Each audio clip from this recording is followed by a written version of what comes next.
This meeting of the Texas Appraiser Licensing and Certification Board to order. Today is Friday, May 6th, 2022, and we welcome everybody that's with us today here in person and watching online. Mrs. Reed Lynch will lead us in the pledges.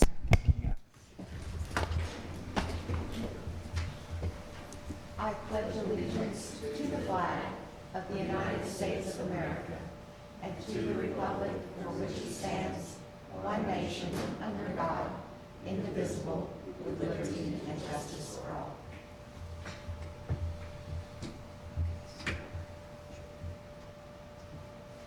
Honor the Texas flag. I pledge allegiance to thee, Texas, one state, under God, one and indivisible. Thank you. We will now have roll call. Chair Sarah Oates. Present. Martha Young-Wheatley. Present. Chance Bolton. Present. Nick Wax. Present. Orlando Castro. Paola Escalante-Castillo. Present. Mark McDonald. Present. Stephanie Robinson. Present. And Lisa Sprinkle. Fantastic. Thank you for everyone coming today. I would like to note at this time my intention of moving agenda item number 20, the Prea discussion by the AQB, if they are here at the time, to immediately after agenda item number 11, the staff reports.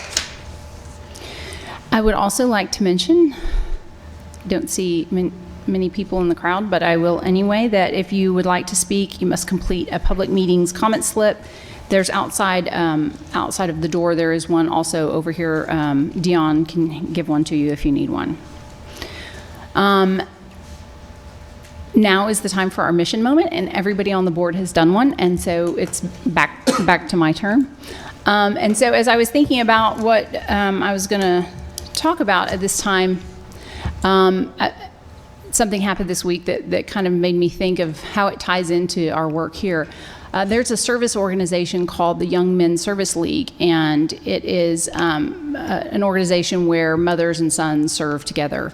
And we tried to get into it, and like everything else in the school district that we're in, even charity is competitive. And my son, his name wasn't drawn, so he's been on the wait list for 2 years, and a spot just opened up, and they said, we have a spot for you, and we would, like to offer it to you. You should know that you have to do a third more hours than all the other members. And I said, oh, okay, and why is that? And the people at my local chapter said, I'm not actually really sure why that is. And so I looked in the bylaws, and I couldn't find an explanation there either.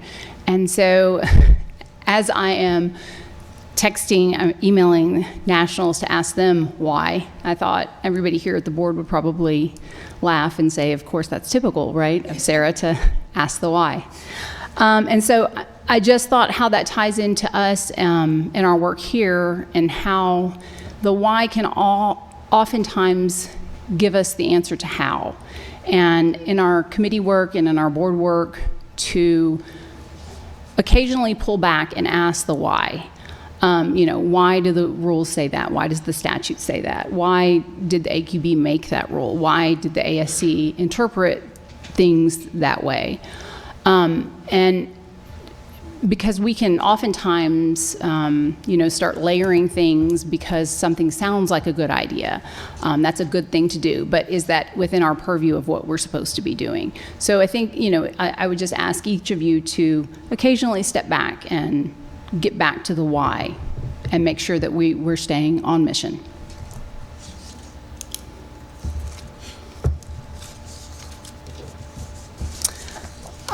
That takes us to agenda item number 4. We haven't had any requests from the public to speak at this time, correct? Yeah. Okay. As a reminder, if you want to speak on a matter that's on the agenda, then you can do so at that time. Agenda item number 5 is the ratification of the official record of the February 25th, 2022 board meeting as approved for posting on the website by the Secretary of the Board, that can be found starting on page 11 in your materials. Does anyone have any changes?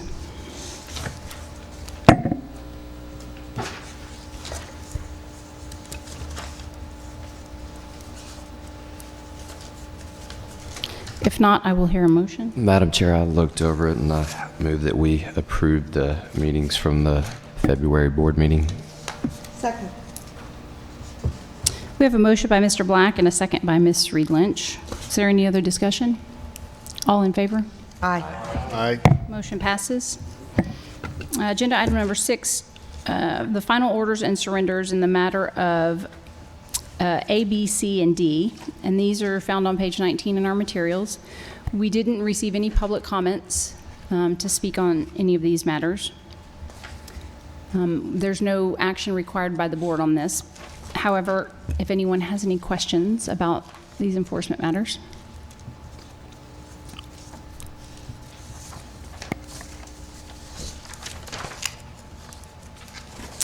Hearing none, we'll move on to agenda item number 7, report by the Education and Licensing Committee. Mr. Castro, this report is in our materials on page 59. Is there anything that you would like to highlight for us? No, I stand by the report and just as is. Thank you, sir. Mr. Bolton, the Enforcement Committee report is in our materials on page 63. Is there anything that you would like to highlight? No, I don't think so. I think that the report is comprehensive. Thank you, sir. Agenda item number 9 is the report by the Executive Committee, and that's found on page 67 in our materials. One thing that I wanted to highlight for the public is that the issue of bias in appraisal is one that has come up for discussion several times. We did talk about it at both the Education and the Executive Committees. Like many other states, Texas has seen an increase in the number of complaints that are related to bias, and we continue to work through those.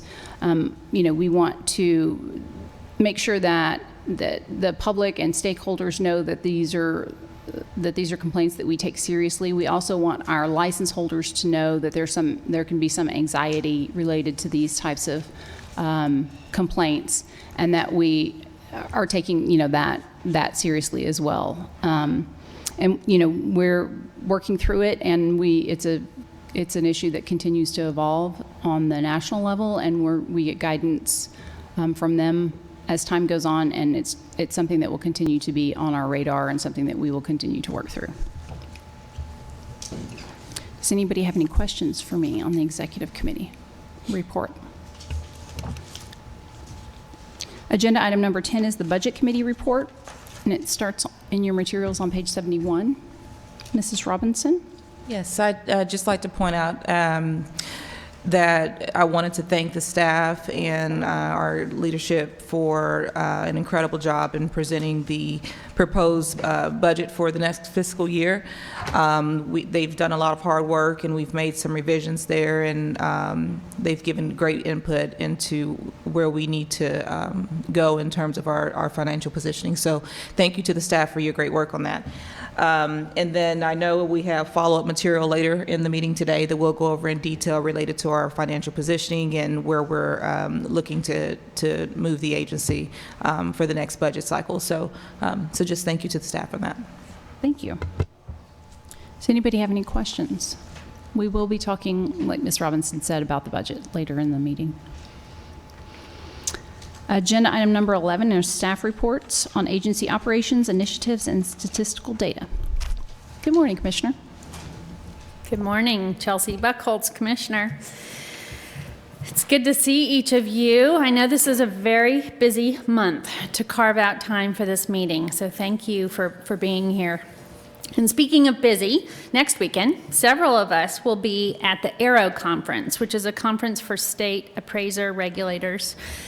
Kathleen Santos, our General Counsel, Melissa Tran, Director of Talcb, and myself will attend as staff, along with one of our appraiser investigators, Jeff Strawmeyer, who will attend the Thursday training. I believe Melissa and Kathleen are also going to attend that training as well. And then I think this is a record. We have 4 board members attending. Chair Oates, Ms. Robinson, Mr. Castro, and Ms. McAnally. Do I have that? Mr. McAnally, do I have that right? No others. We're really looking forward to just the content of that conference. I'm a bit ashamed to say that this will be the first time that I attend in person. There have been a few virtual during COVID, but I'm looking forward to it. We'll let you know what we learn for those of you who are not attending, and I really look forward to being with this group. I'll tell you that Mr. McAnally made me aware of this, and I'm very grateful because it's something worthy of a pause just to announce. But the first week of May is Public Service Recognition Week. This is the first I've heard of it, but I think something that is very worth acknowledging. So I wanted to just take the time to acknowledge the public servants, our employees at TALCB, for the continued service of Texas. They successfully carry out the responsibilities of TALCB, and I am grateful for their work. So thank you for recognizing that for each of us. There's a few new tablets among you this morning. Instead of printed board materials, we are marching towards the use of tablets. That doesn't mean that if you need printed board materials, we can't get them to you, but it's our hope that the tablets would replace those materials just for purposes of simplifying and making good use of our resources. I did hear something saying that they're too small, we need bigger tablets. I completely understand that, or we need longer arms, right? One of the two. Additionally, our Audit Committee had its inaugural meeting last month. This was the first meeting of this group, which is a combined committee between TALCB and TREC. Mr. McAnally represented the board, and we have 2 commissioners who are representing the commission.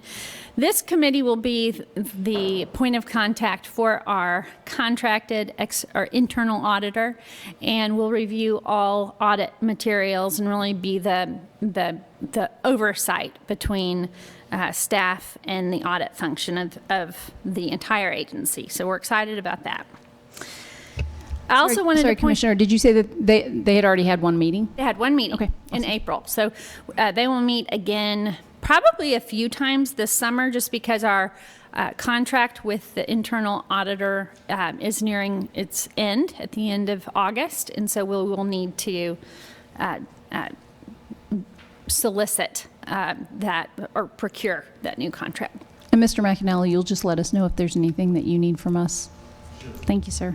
Or to highlight for us. I wanted to point out a few things from our staff reports. Those start on page 75. Just a few things to highlight.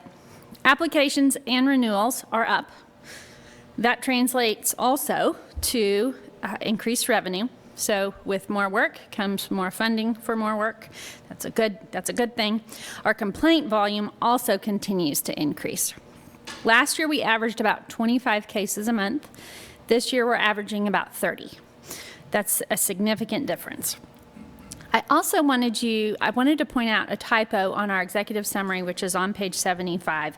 The last bullet on the enforcement section says that we are averaging our complaint resolution with 174 days, which is within 180 days. We're really averaging 119 days, so we're in better shape than that suggests. Page 106 will outline that in more detail, but essentially we have resolved 174 complaints this year. That's where we got those numbers mixed up. We're going to closely watch those numbers so that we can address that if and when necessary with additional staff. Which, on a related note, the first draft budget is before you today. It's not for approval, but it's simply for your review and your direction. Between this meeting and the next meeting in August, the Budget Committee will finalize the draft budget for your approval in August. And as usual, our biggest cost driver is salary and wages, so our people. They are also our biggest strength and asset. We've included an increase in this budget of 2 staff, one for licensing and one for an investigator appraiser. So by adding the staff, we'll be able to address the increased application and complaint volume.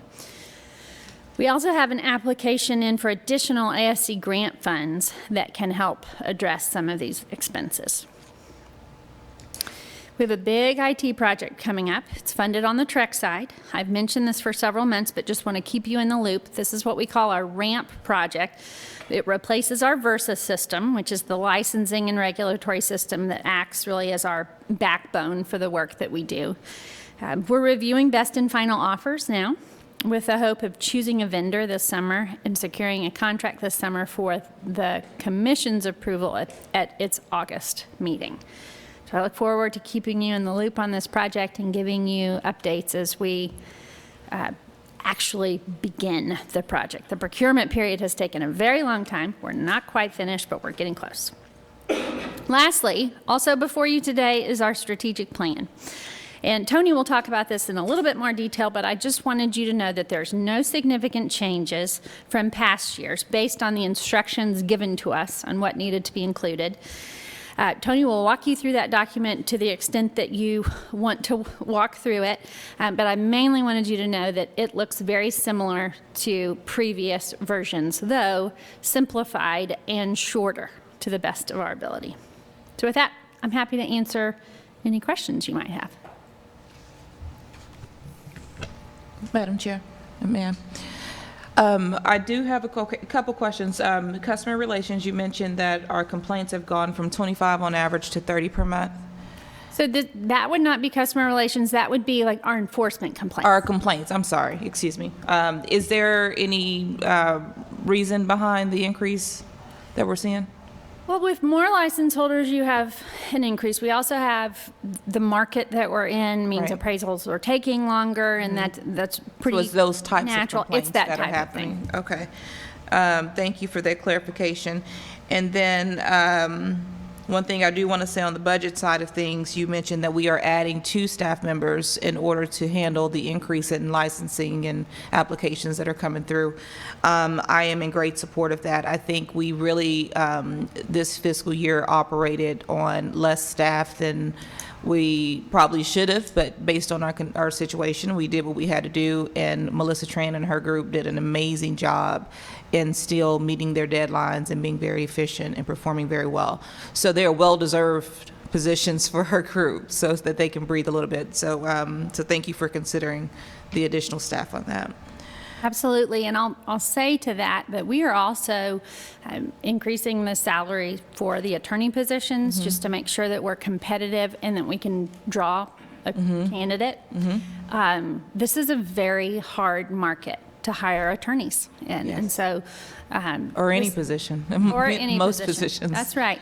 It's also a time when we have, you can't take this to the extreme by any means, but we have the funding to cover it. Right. And so it seems like there's no time like the present than to make the salary competitive so that we can draw a good candidate. And I think that's a great move on that.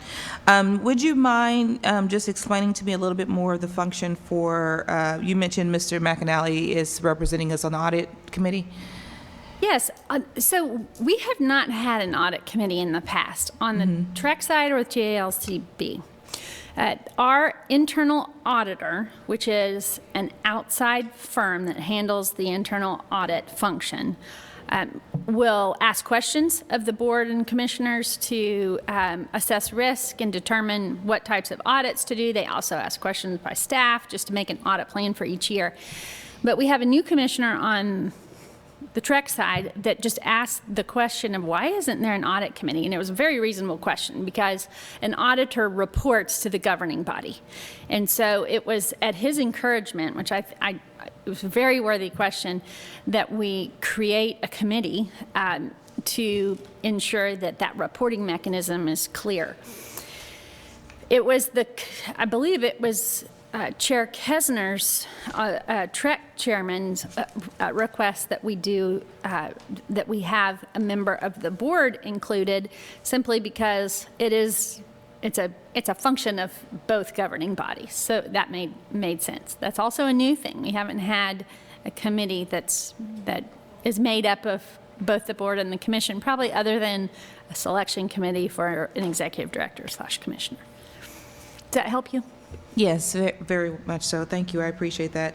And then lastly, on the IT project, I know we've talked a lot about the grant funding and that it's going towards making us more efficient in terms of our portal and that sort of thing.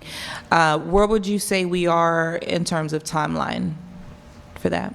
So we have so we're working right now on a portal for experience audit. Last fiscal year, we did the complaint portal, right? Okay, I get those turned around sometimes.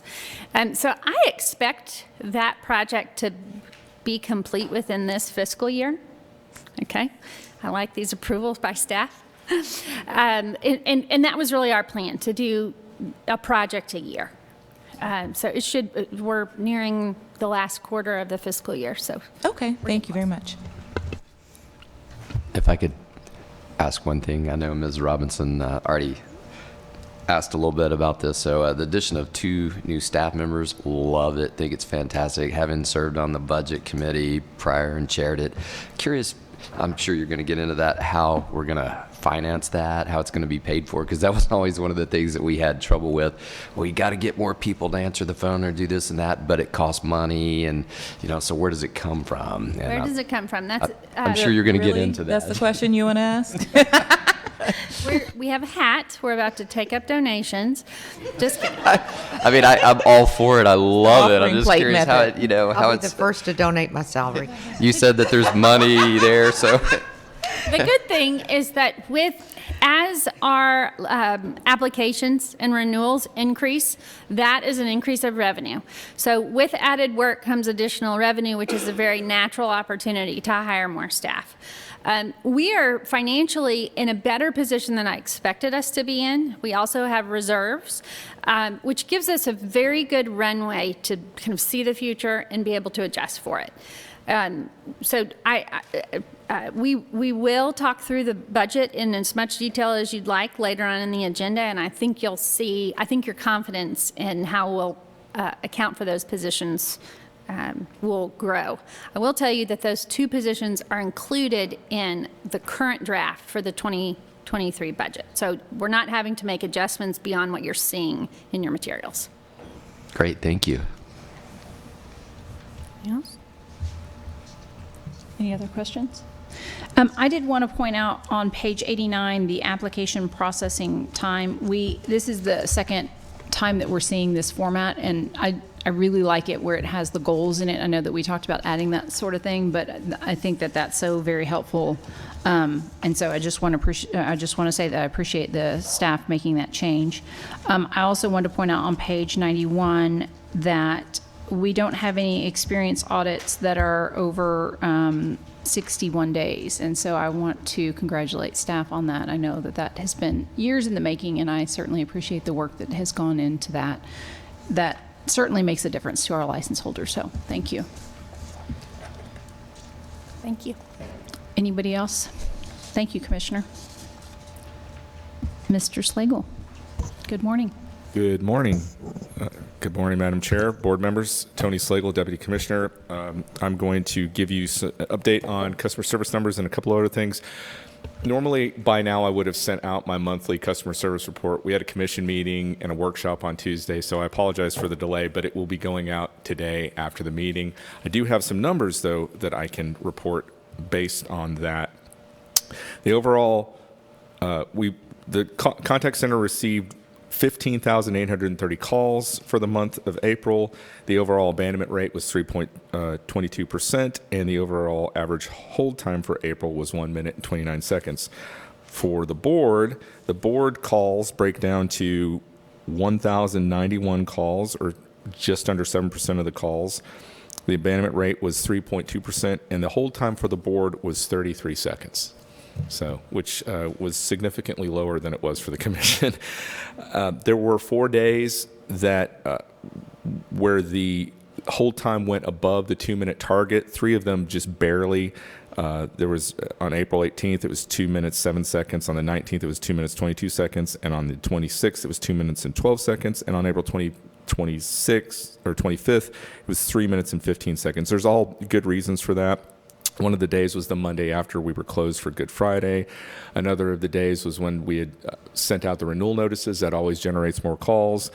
There was also a staff meeting. The division has staff meetings. They break those up, so not everybody's off the phone at the same time, but it does impact the ability to answer calls more timely.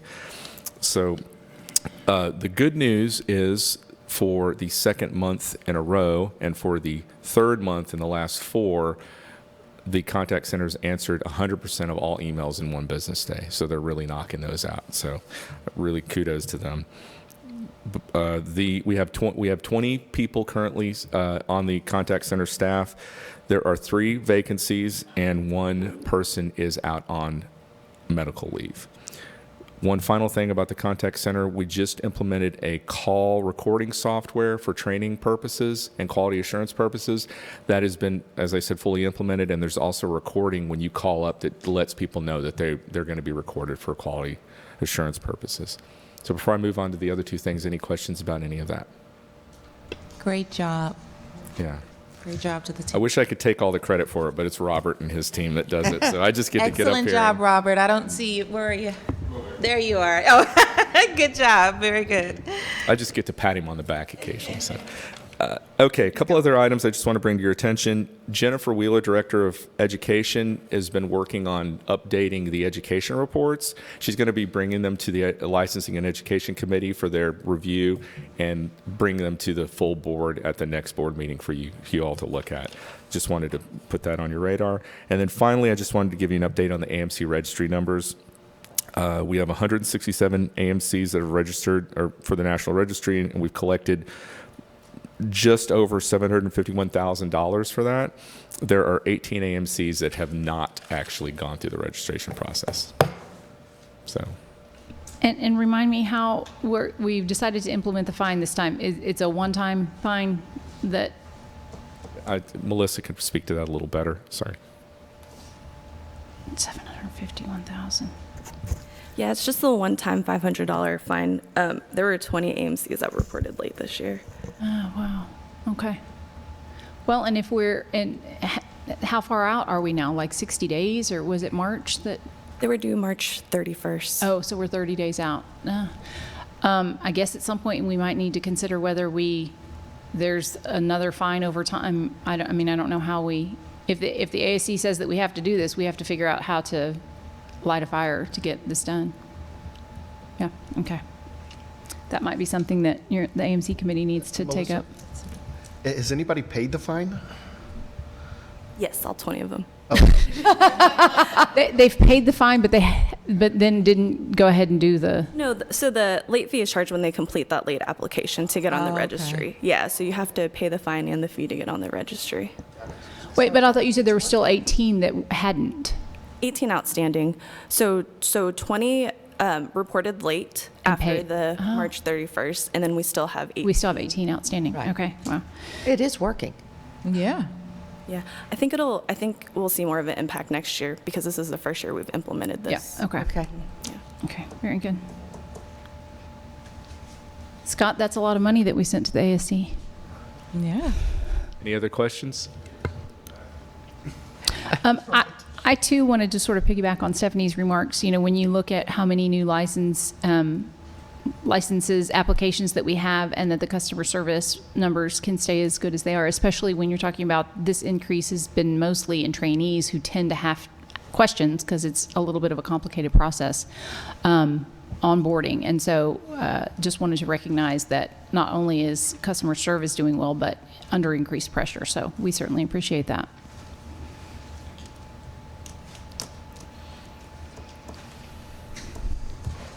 Seems like a well-oiled machine.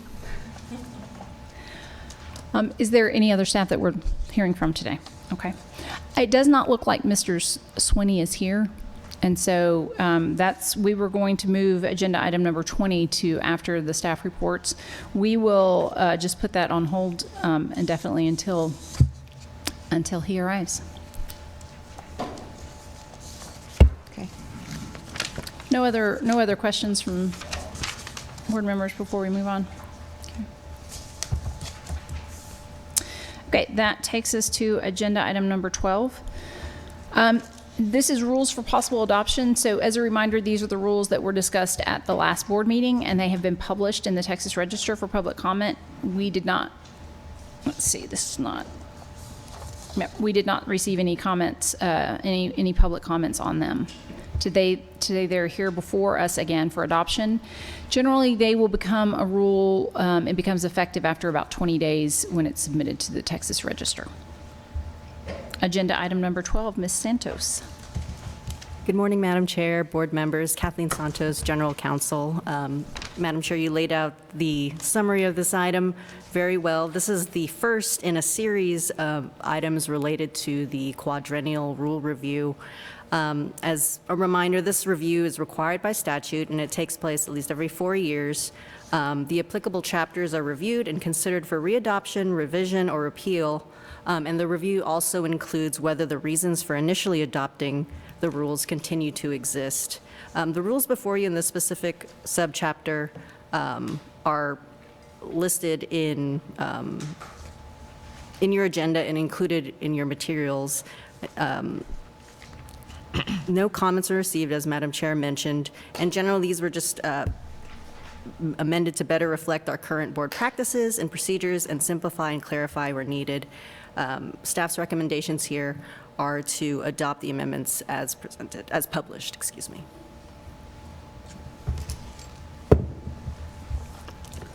These are on page 109 in your material. I forgot to mention that.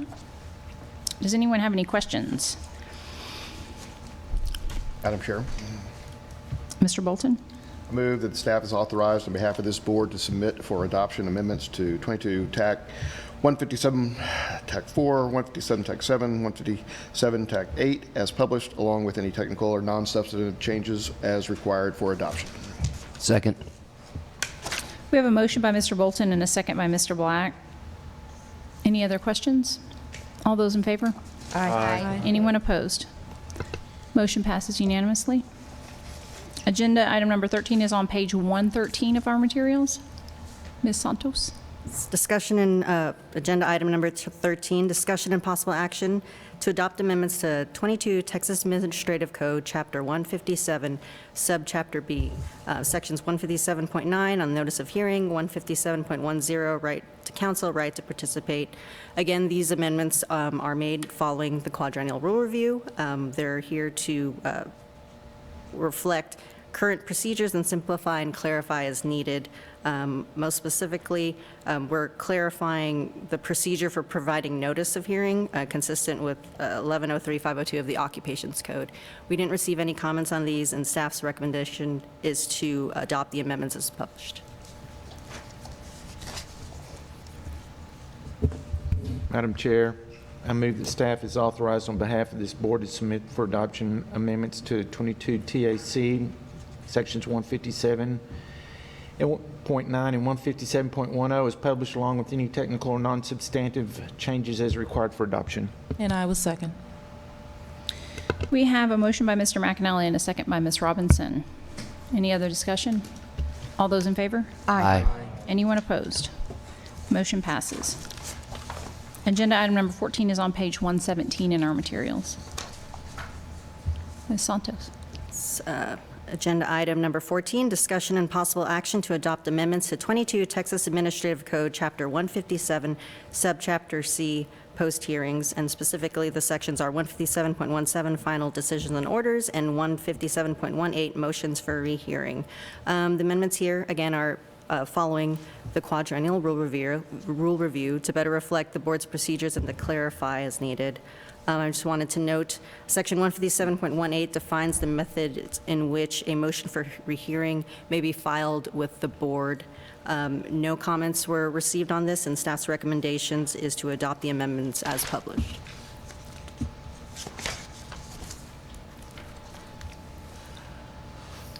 Madam Chair, I move that staff is authorized on behalf of this board to submit for adoption amendments to 22 TAC 157.17 and 157.18 is published along with any technical or non-substantive changes as required for adoption. Second. We have a motion by Mr. Black and a second by Ms. Reed Lynch. Is there any discussion? All those in favor? Aye. Anyone opposed? Motion passes unanimously. Agenda item number 15 is on page 123 in our materials. Ms. Santos. So agenda item number 15, discussion and possible action to adopt amendments to 22 Texas Administrative Code, Chapter 157, Subchapter E, Alternative Dispute Resolution. In the interest of time, the specific sections being amended are included in your agenda and the materials. These amendments are made following the Quadrennial Rule Review to better reflect our current practices and procedures and clarify.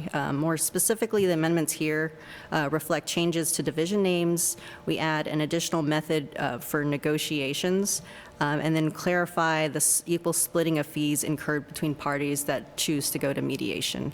Again, we did not receive any comments on these, and staff's recommendations are to adopt the amendments as published. Madam Chair, move that the staff is authorized on behalf of this board to submit for adoption amendments 22 TAC 15730, 15731, 15732, 15733, 15736, 15737, and 15738 as published, along with any technical or non-substantive changes as required for adoption. Second. We have a motion by Ms. Reed Lynch and a second by Mr. Bolton. Any further discussion? All those in favor? Aye. Anyone opposed? Motion passes. Agenda item number 16 is executive session, and we don't have a need for executive session today, so we will not be taking one unless there is any objection by anyone in the board that has something they need to discuss that is under the purview. Very good. That takes us to agenda item number 17. I had hoped that, have we heard anything from Mr. Sweeney if he is late or? He's en route. Oh, okay. Still need some additional time to Okay. arrive. We can, move around the agenda to accommodate him and circle back if needed. So I think what my plan then would be to wait for him to get here. Scott, do you have some time? I know you wanted to speak on this. You have some time to wait for him. Okay, so once he gets here, then we will do agenda item number 20, and then we will take up agenda item number 17. Does that work for everybody? Okay. Sure. Very good. That takes us to agenda item number 18, rule review. This starts on page 171 of your materials. Ms. Santos. Yes. Agenda item number 18, discussion and possible action to close review of 22 Texas Administrative Code, Chapter 155, Rules Relating to Standards of Practice, and Chapter 157, Rules Relating to Practice and Procedure. The board has completed its review of Chapters 157 and 155 as required by law. For the 4-year quadrennial review that everyone is now very familiar with as many times I've said it. With the amendments adopted today by the board for Chapter 157, the board has again completed that review. Staff's recommendation here is to close review of Chapter 155 and 157 as presented. Madam Chair, I move that staff is authorized on behalf of this board to close the review of 22 Texas Administrative Code, Chapter 155, Rules Relating to Standards of Practice, and Chapter 157, Rules Relating to Practice and Procedure. And I will second. We have a motion by Mr. Castro and a second by Ms. Robinson. Any discussion? All those in favor? Aye. Anyone opposed? Motion passes. Agenda number 19 is on page 175. Ms. Santos? Agenda item number 19, discussion and possible action to propose review of 22 Texas Administrative Code, Chapter 159, Rules Related to the Provisions of the Texas Appraisal Management Company Registration and Regulation Act. Again, this is the opening up of this chapter for quadrennial rule review. This is the final chapter we will be opening up in the rule review process. Again, these rules found within this chapter will be reviewed and considered for readoption, revision, or repeal, and include a determination of whether the reasons for initially adopting these rules continue to exist. Staff's recommendations here are to submit the chapter for review as presented.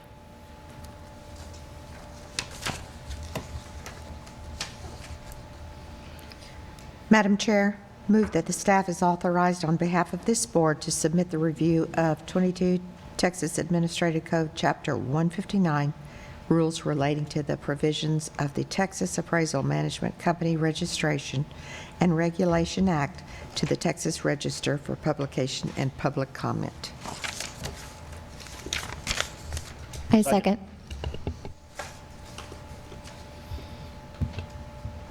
We have a motion by Ms. Reed Lynch and a second by Ms. Escalante Castillo. Any discussion? All those in favor? Aye. Anyone opposed? Motion passes. As noted, we are skipping agenda item number 20. And that takes us to agenda item number 21, which is the discussion and possible action regarding the TALCB fiscal year 2023 draft budget and budget and investment policy. This is starting on page 207 in your materials. Actually, it is, that's sort of the introduction. We received a separate item in materials because it's still considered confidential. So this is a separate item. Mrs. Williams.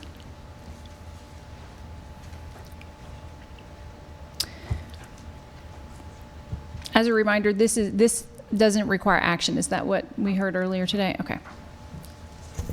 Good morning, Madam Chair. Good morning. Agenda item 21 is the discussion and possible action regarding the 23 draft budget and investment policy.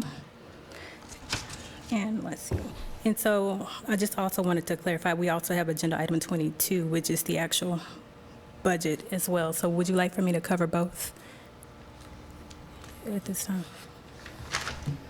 Okay, I might have the wrong agenda here. Am I good? Oh, 22 is precinct. Sorry, I had my numbers wrong. Sorry. Okay. I had it numbered incorrectly.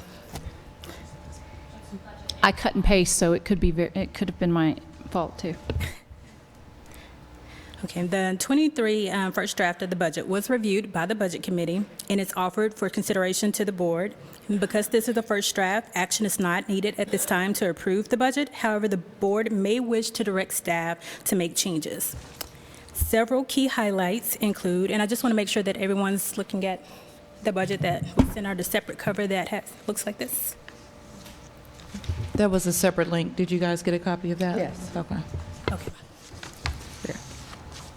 So several key highlights include that the budget has been presented as two versions. So version A is based off of a 5-year simple average, which is the methodology that has been used in the past. Version B is based off of a 3-year weighted average. And in using a 5-year average, it creates a more conservative revenue projections by including the activity of years that aren't really indicative of our current industry environment. And by using a weighted average of the last 3 years, we're able to include recent activity and use that as the basis for our trend analysis. And in addition, the staff continues to identify ways to comply with the directives from Sunset Commission to decrease the available fund balance. Another highlight is the revenue projections reflected the effects of the recently instituted fee increase that took effect on January 1st, 2022. Another highlight, due to circumstances beyond our control, i.e. the pandemic, we've been in a position where our expenditures have been less than our revenue. And as we proceed back to a greater sense of normalcy, I expect our expenditures to ramp up. And given these circumstances and our fee increase that are in full effect, we have the funding available to support all of the agency's activities. As mentioned prior, we've identified a need for 2 additional FTE equivalents to support the operations. These positions are a licensing and permit specialist and an Appraiser 3 investigator with a combined salary of $115,000.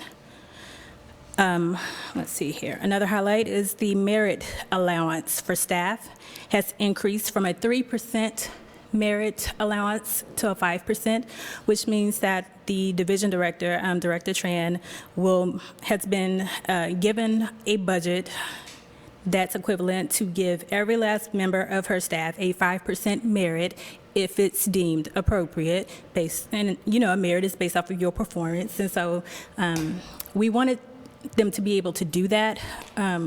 Given inflation and everything, 3% just didn't seem like it was quite enough. And we met with the Budget Committee, and Ms. Robinson was in full support. Is that the only increase? So there's not an automatic inflationary increase? It's only merit-based? Yes, and there are opportunities to correct like low-paying positions through an equity increase. After we do kind of a position audit, if we determine that a position is underpaid or below average, or the market requires something else, we can correct that in another mechanism. But this merit pool is intended to be kind of our budget for performance-based increases. There used to be, a few years ago, there was a practice of a regular cost of living adjustment. And I made the decision that across the board, our positions are fairly competitive.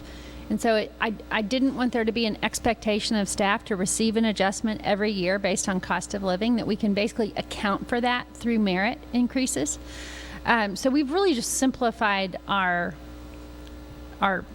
system for increasing salaries, but we can do it through equity or through merit. Madam Chair, you bring up a very good point. Because if someone doesn't get a merit increase, but their cost of living, obviously inflation still exists.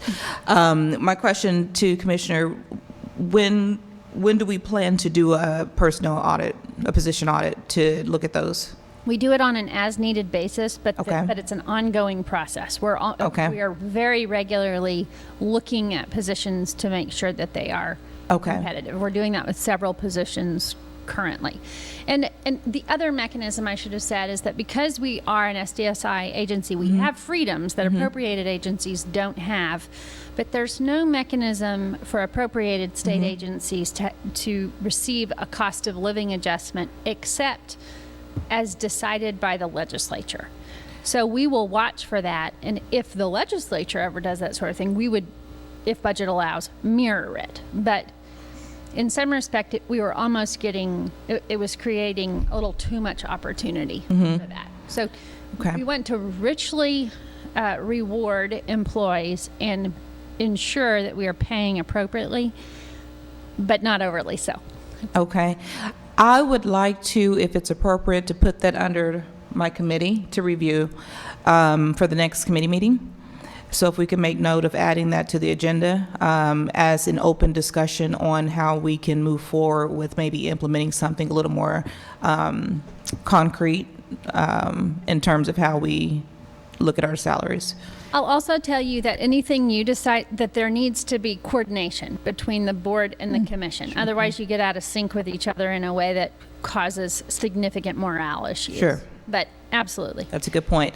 And since you bring that up, how are they handling it? Is it the same way that we are? That's exactly right. All right. Yes, let's add that to the next Finance Committee agenda if we can, just to start that conversation. Thank you, Madam Chair, for pointing that out. Absolutely. I think you and I, Stephanie, are on the same page on this. And I guess ultimately, I want to make sure that you have the tools and that, all the directors have the tools that they need to manage your staff in the appropriate way. And also, I would imagine that you're conscious of the increased cost of living and that that's part of the decisions that you're making. And so I want to be able to give them the tools that they want. And I think we're on the same page, but maybe we're accomplishing it all under the same kind of umbrella. So I appreciate you taking that up. I would agree with both of y'all. If I can echo as well, I know inflation's going through the roof, and if we need to increase salaries, let's do so. Let's make sure we're running efficiently, and however we need to coordinate with TREC. But yes, let's bump those salaries up if we need to. Madam Probably Chair, should. if I may add a little bit more, as Commissioner touched on it, the legislature has in the past given basically a cost of living increase at their level to all state agencies. but it is, I think I've only seen it about 5 or 6 times in my career. It's not predictable. There's no pattern. It's just as funds are available for the legislature. And one other thing I'd like to add, the third prong of this trident, though, is the state auditor reviews all job classifications, and they will give agencies a comment period and a period of time to comment about the job classifications, which is not only the minimum qualifications, skills, knowledge, and abilities, but also the pay level as well.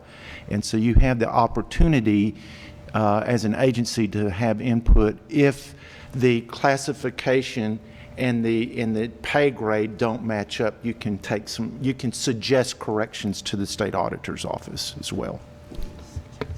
That's great to know. Is your agency an SDSI agency? Yes. It is? Okay. All right. Madam Chair? Yes, ma'am. I have a question. Chelsea, the commissioner mentioned earlier about adjusting the attorney's fees to be more in line and more competitive. Do you do a market adjustment analysis for the employees from time to time? HR director, she does do that, and has been looking at each division, looking at their salaries and comparing it to see what's the median salary average for other agencies, where we stand and compared to other ones. And so that's why it was brought to our attention that, our starting salary for our attorneys was a little less than what the average was for other state agencies. Yeah. And we've made the decision to go ahead and increase that. I just wanted to make sure that you were looking at all positions. Yes. In that regard. The other question that I had, and it's probably gone now. The merit increases. You will have the discretion to, if someone did a really good job, you give them the 5%, but they did a good job, but it wasn't. Are you adjusting for that? I mean, 1 to 5? Yes, ma'am. Okay. And really, if someone does an exceptional job, you could get more than 5%. Okay. It's just that in our budget, we have an average of a 5% raise for performance. Right. So it all kind of comes out in the wash in terms of what someone gets and what they need to get to remain competitive for that position. Right. Well, I mean, I can understand giving someone 2% merit increase and telling them, there's potential for you to, do even better. You did well, and so I just wanted to make sure it wasn't going to be a blanket. In the university system where my husband worked, it was a blanket merit increase. You either got it or you didn't. And everybody got the same amount. And to me, that wasn't merit.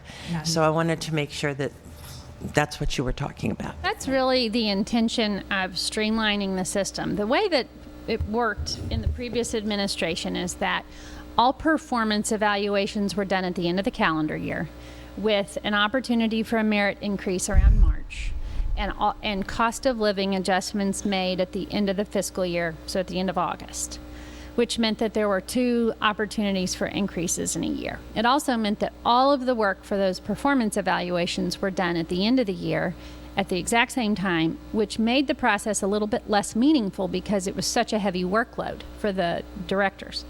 So instead, what we've done is we've moved to an anniversary date system. So on the anniversary date of your position, you have a performance evaluation, which is a trigger to review the salary and make adjustments based on performance or otherwise. Though I will tell you that because of the tricky job market right now, we are doing some reviews for similar positions within the agency. For all attorneys, we've just done a review.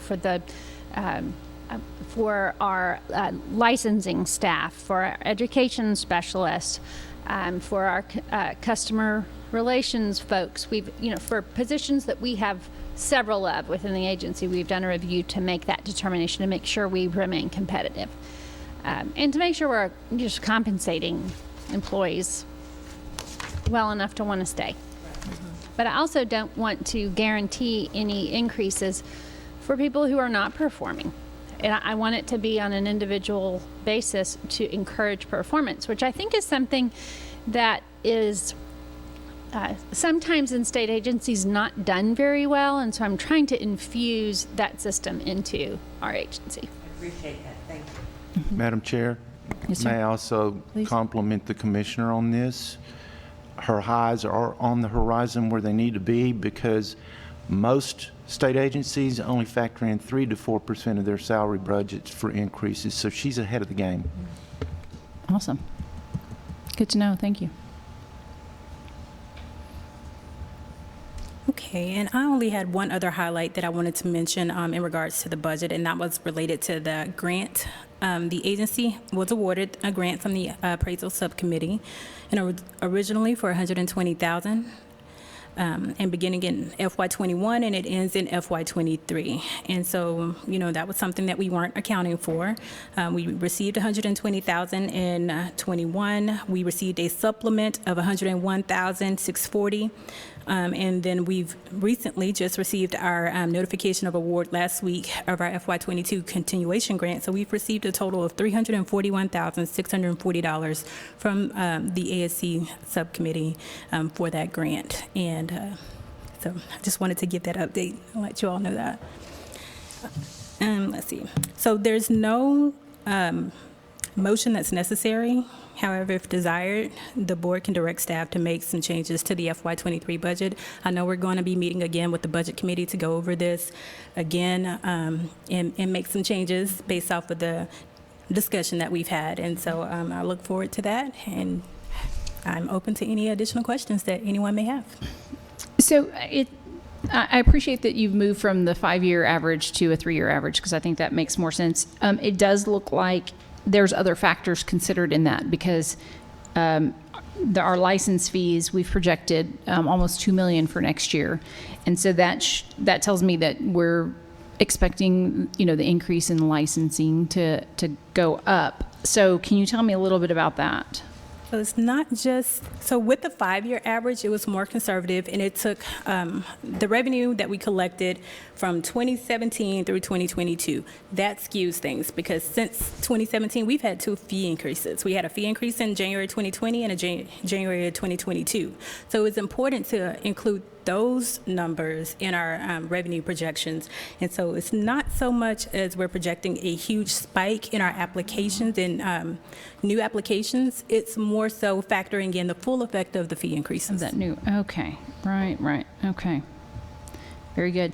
Well, that $1.9 million number makes me anxious, in the sense of if it's license fee increases, then I think that's pretty well we can count on. Is it continuing, when we say that we had a 44% increase in fiscal year 21 and a 42% so far this year in 2022 in licenses, is that, a reasonable number? Stephanie, I think I would like for y'all to really dig into that number, because it is so tied to everything else that we do. Obviously, does Melissa have enough, staff to manage 44 and 42% increases in licensing and all these increases in enforcement cases? And you're looking at, Madam Chair, you're looking Proposed at the 2023. proposed 2023 under a 3-year average, correct? I'm looking at the proposed 2023 license fees. Yes, under base that table. Yes, ma'am. Mm-hmm. So your concern is that whether or not we're going to hit that number? No, I think we will, but will we go way over it? And I just want to make sure that with these types, if we continue on this trend, do we have the nimbleness to add staff when we need to add staff? And if we've underprojected, then are we hesitant to add staff where we need to add staff? That's a good question. Okay, so if we shoot that number, that's a great thing. We have extra revenue, in the bank, so that'll be good. I'm pretty confident in Melissa's team that we'll be able to handle that with the additional 2 staff positions that we'll be adding to her team. So I think we will be okay in terms of staffing it. But of course, we are always open to hear during those committee meetings from Melissa and her team if that's going to be overwhelming for them. So I don't know if that answers your question or not, but if we overshoot, because your concern is that if we overshoot, do we have enough staff to handle the workflow? Is that? I'm really more concerned now, knowing that number is reflective of the fee increase. I'm now concerned that we are undershooting it.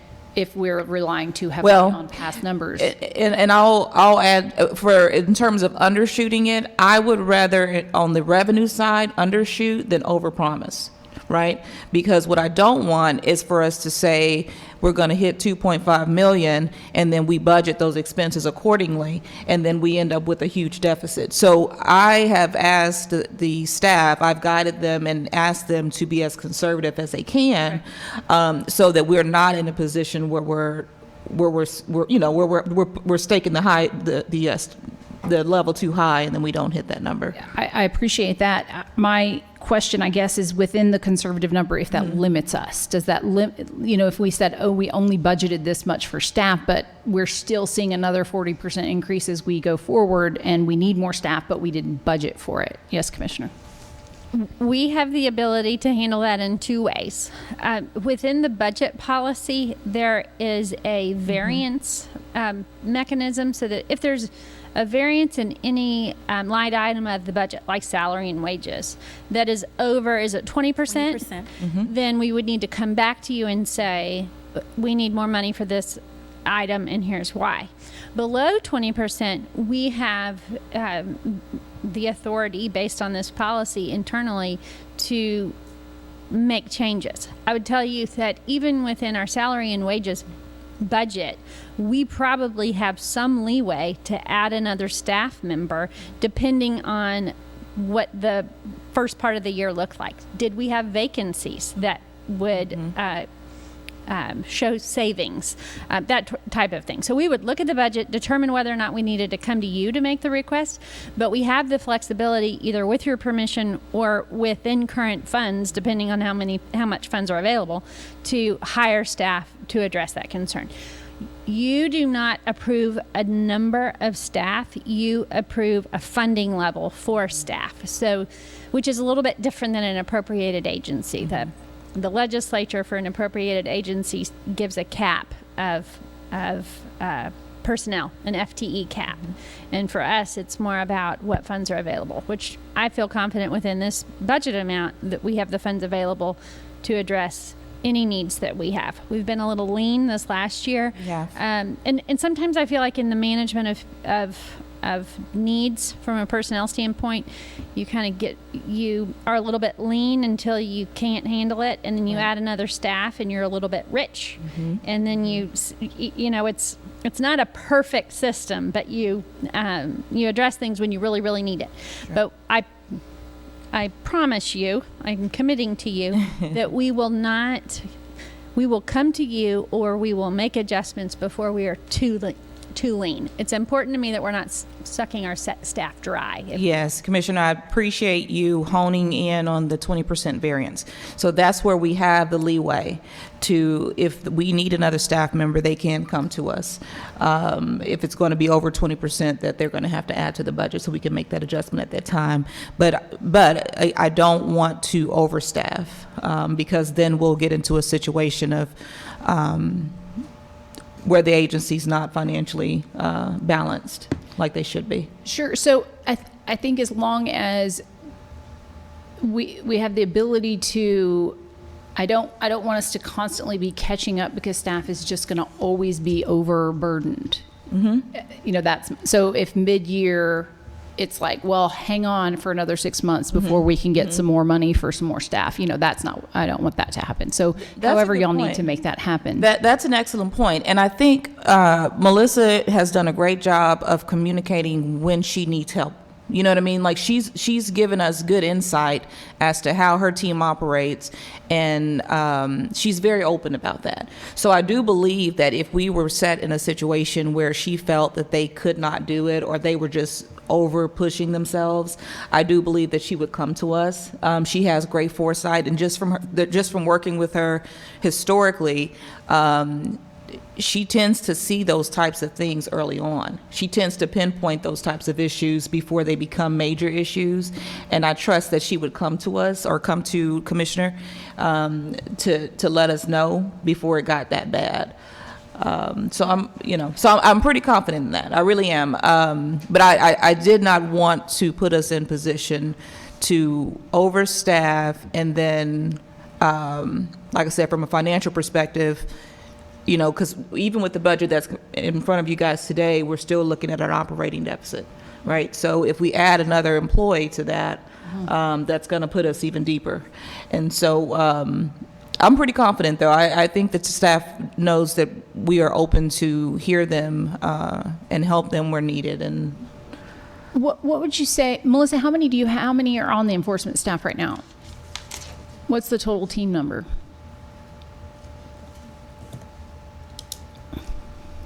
So one of the things that we do a lot is flex between licensing and enforcement as needed, because volume changes on both sides, and that's one of the things that's been able to help us hit the goals, even though the numbers are higher. So right now we have 2 investigators on the enforcement, 3 investigators on the enforcement side, 1 case manager that goes between enforcement and audits, and then we have 2 auditors on that side, 1 staff attorney, 1 legal assistant. We're currently hiring for another one, and 2 licensing specialists. Okay. 11? Yeah. But fully staffed would be 13. Yeah. And would you say that an increase in licensees or an increase in complaints would be a bigger driver for you for additional staff? What number should we be looking at when we're... I think both. But from a workload perspective, the complaints do take more effort. And I think with the application portal we're working on, that's going to streamline a lot of the manual work that we do on the licensing side. So like a 10% increase in complaints might be equivalent to a 40% increase in licenses. As far as like, if they're both going up, then it's kind of a burden on both sides. Yeah, because if you think about how many people have to touch and look at application versus how many people have to touch and look at a complaint, there's a lot more people that are involved in on the complaint side. Okay. Oh, okay. That's good to know. I would have thought that you were going to say the opposite of that. Okay. Then let's just continue to explore that. I'm going to dig into the numbers and do my appraiser analysis and trend them. Please trend them. And I would encourage actually the entire board to take a look at that report that was sent. Renata and her team did an excellent job presenting that and putting that together for us. So I do appreciate it. Couple things before you leave. Renata did highlight the differences between the 3-year and 5-year averages. So I want to make sure that the board is aware that the reason we did that is because historically we've always projected on a 5-year basis. But we wanted to we wanted to compare the numbers on a 3-year basis just to see what differences would show, and you can see that several of those numbers did change. The 5-year, as she mentioned, would put us at a more conservative rate. The 3-year would put us at a more realistic rate. So as a board, we have to just determine, are we more concerned with the conservative portion of the budget, or are we more concerned with making sure we are incorporating more realistic conditions of the market? So that's the reason why we did both methods. It is my preference that we continue moving forward with the 3-year, because I think that represents the state of the industry a lot closer than looking at a 5-year average. So as you look through these numbers, just keep that in mind. That is why we presented both there. Let's see. Also, I did want to talk a little bit about the merit increase, just to hone in on that Ms. Renata did mention. Historically, it's, I don't know, for what, 7+ years, maybe 3%? I mean, it's been a long time that the agency has been at a 3% merit increase for the staff. We are all aware that with inflation and different things happening right now, we needed to relook at that and revisit that. So it was important that we increase that number to 5% in order to not only reward our staff for their hard work, but to also account for some of the inflation. And then we will look at more position audits and different, pay and all of that at a later time. But I wanted to let you guys know on that. The agency has been a long time since we've increased the merit. So I felt that was appropriate to do so, to reward our staff for the hard work that they've done. And so are you wanting guidance from us today on whether we would like for y'all to kind of move forward in the version B or the version A? Well, what I would like is for you all to kind of process it a little bit. If you've had an opportunity to do so, I would love to hear feedback. The staff, I'm sure, would as well, on what some changes that you may want to see for the next committee meeting for us to discuss. If you have not had an opportunity to really look through the numbers, I encourage you to do so prior to our next finance meeting and share that with the staff to add to your comments to the staff so we can incorporate that into our next finance meeting. And so when we talk about a 3-year average, we're talking about 20, 21, and 22, although 22 is ongoing. So it's just whatever annualized that we have at the moment. That is correct. On behalf of staff, I would say that if you do have a preference, I'm noting it today so that we move forward with a draft budget with just one or the other would be helpful. But if that's not, if more discussion needs to occur, then that's, of course, also, we can accommodate that. I feel like as appraisers, we never look back 5 years, do we? I mean, the 3 years, even 1 or 2, just because it shows so much more of what the current trend is, unless you're looking. The 3-year is also what is used on the commission side. I believe it was last year that they moved to that, and it proved to be much more realistic. Yes. So I see that as a very good move. And I'm in support of the 3-year, but of course would be open to the board suggestions if they wanted to continue with the 5-year. So we can talk about that. If everybody's in favor of 3 years, we'll move forward with 3 years. And again, it's not anything to vote on or anything. It's just, what your preference is. The other thing I did want to bring up is, as you'll look at the budget, I'm very big on making sure we operate at a balanced budget. Right? I don't like to see a lot of deficits. And if you look at the budget for this next fiscal year, you will see that there's, if I'm not mistaken, what was it, $100 and something operating deficit? Yes, ma'am. Okay. So that typically is something that would make me go crazy because I hate to see a loss as a small business owner. It's just my hat that I wear.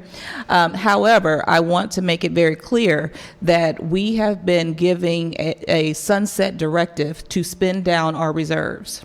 Okay, so this is fiscal year 23 will be a great opportunity to do that.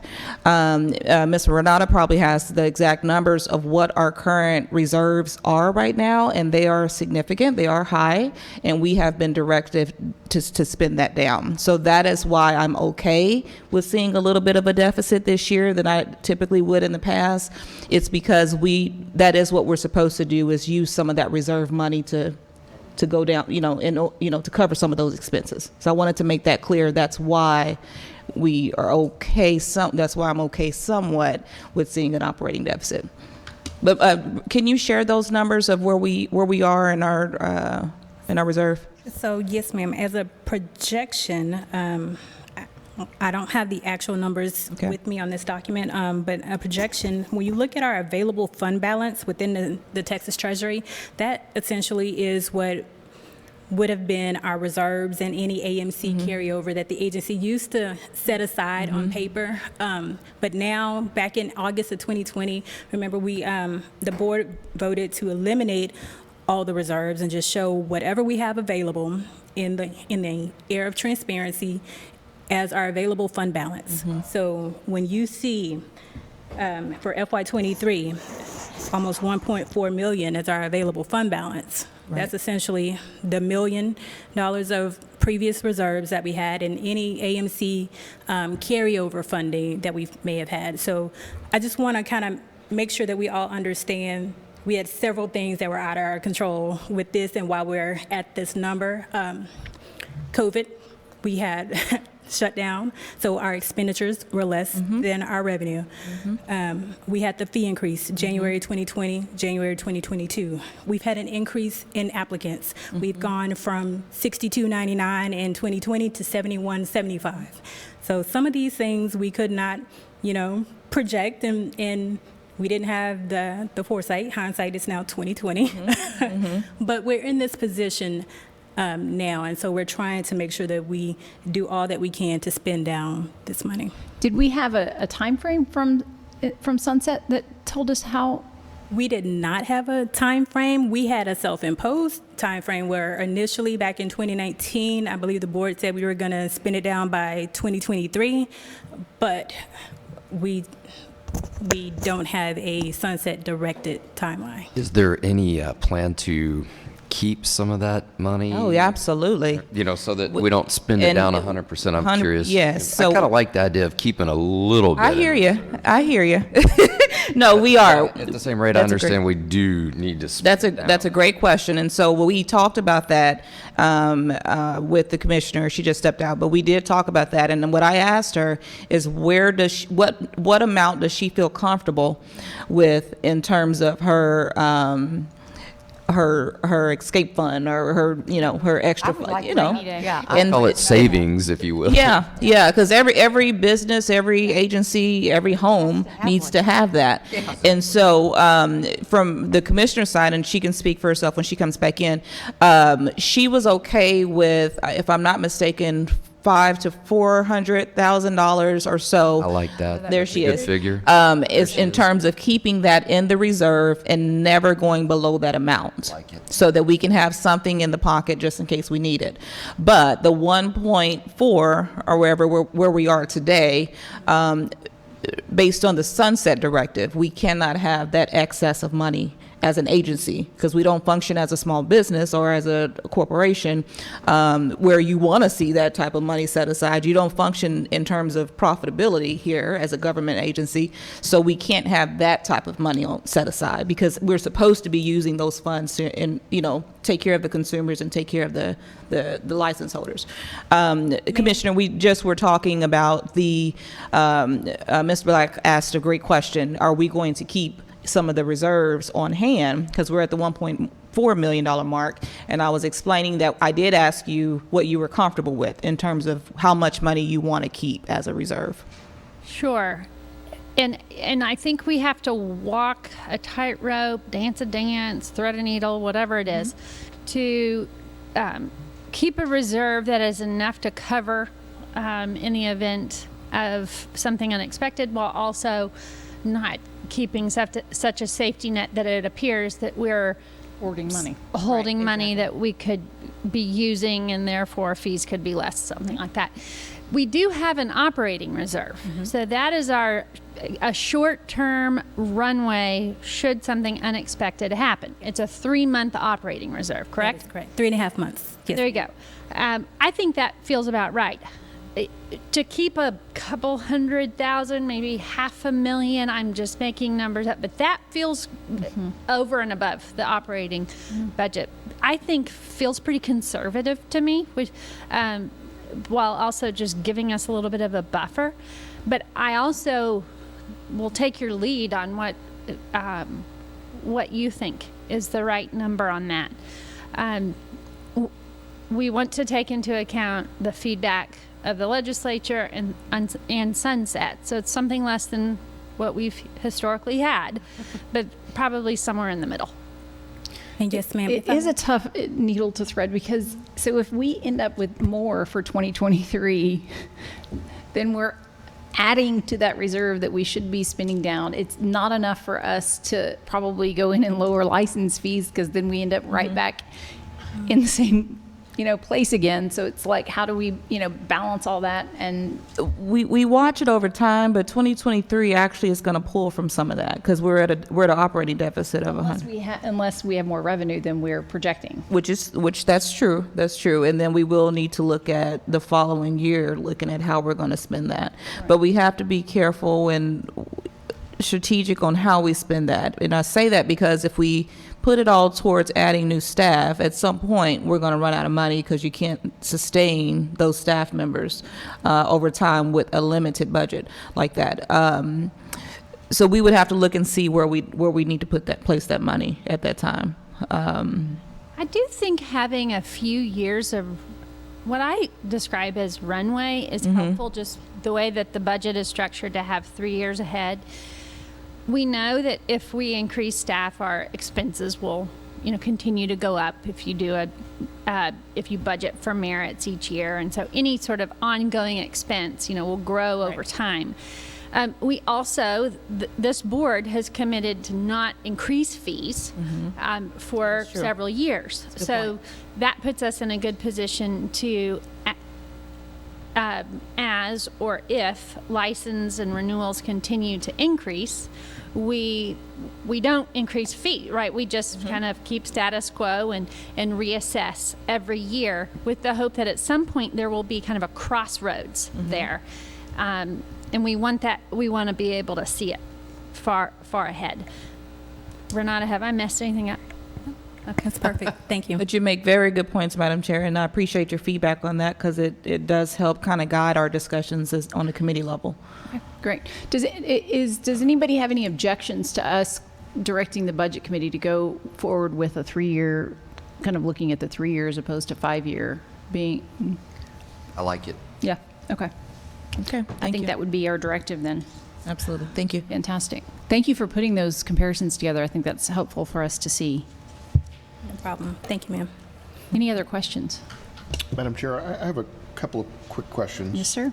I'm looking at the 3-year projection budget, and in the expenses, professional fees and services, from the estimated expenditures of 2022 to the budget of 2023 increased 433%. Yes. And then also the commercial appraisal reviews, experience audits, and complaints, which is the next line item, goes from 12,000 to 165,000, which is a 1,030% increase. And surely there's an explanation for such a large increase. Yes, sir. So in the professional fees and services, where you see that 261,000, that includes the contract for our SharePoint developer who's developing the complaints portal and the application portal. We have to pay for it up front, and then it's reimbursable from the grant. And so that's why we're showing the full amount there. But then, of course, as you see the expenditures in the actual FY23, that will be less because we're going to request reimbursement from the grant.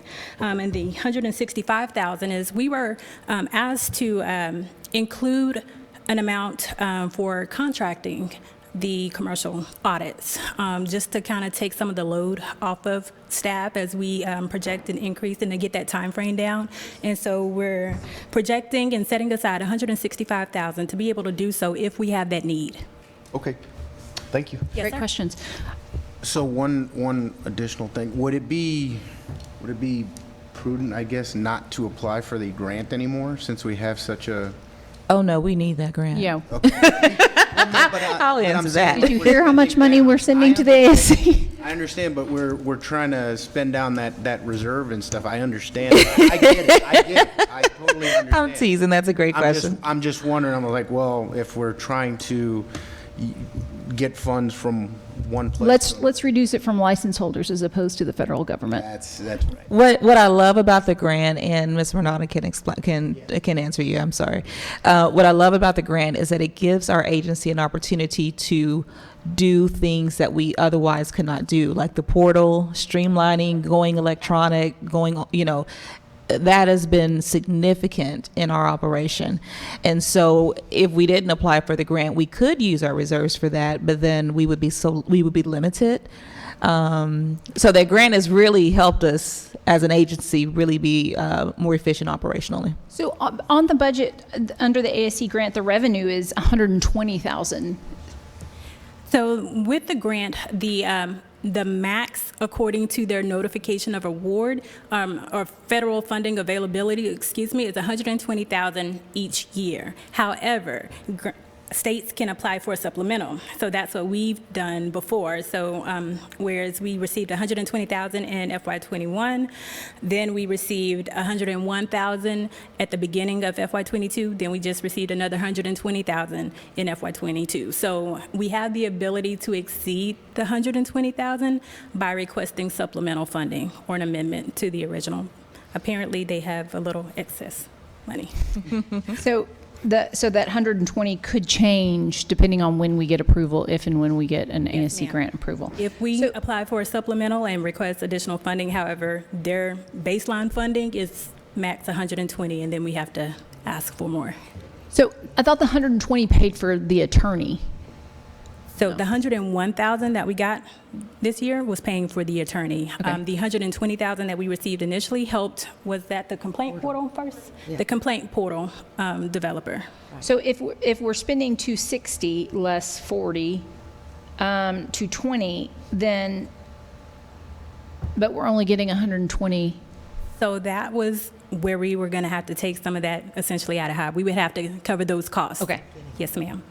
So we could request reimbursement from the ASC grant up to what we've been approved for. Everything else comes out of pocket. So the project was more than what the grant gives us, but we'll just draw from our reserves Yes, ma'am. to fund the balance. Okay. Great questions. Any other questions for Ms. Williams? Very good. And then we will move on to the investment policy, or is that, are we discussing them all at the same time? So yes, ma'am, the investment policy is included. We did make a change to the investment policy back in November of 21, where we added verbiage to the last page, which is regarding the Education Development Reserve account balance. And so for this iteration of the budget investment policy, I do not have any changes to present. This is the same version that was just recently approved back in November. And just as a reminder, it's where we moved that $37,000 over and we reallocated it to be under education Yes. for them to use. Yes, ma'am. Okay. So that's what she was referring to. Yes, ma'am.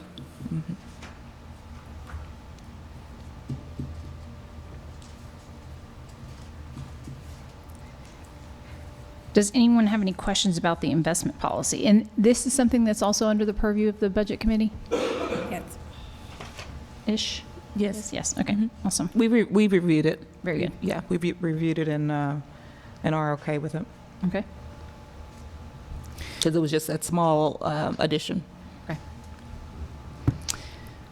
Does anybody have any questions about the investment policy? Okay, very good. Thank you, Ms. Williams. Thank you, ma'am. I appreciate it. Okay, I believe Mr. Swinney is here. Very good. Thank you so much for joining us today. So that will take us to agenda item number 20, which is the presentation on the practical applications of real estate appraisal by the AQB. So, of course, as you all know, the AQB is responsible for establishing the minimum education experience and exam requirements for appraisal licensure. So we have a few proposed rules, as we mentioned before, under agenda item number 17, which we will do after this, that touch on Prea. Because it's a new program, Mr. Swinney, who is the vice chair of the AQB, is here today to provide a presentation for us on the Prea program so that appraisers, stakeholders, licensees can kind of see what's come from all these years of conversations about the program.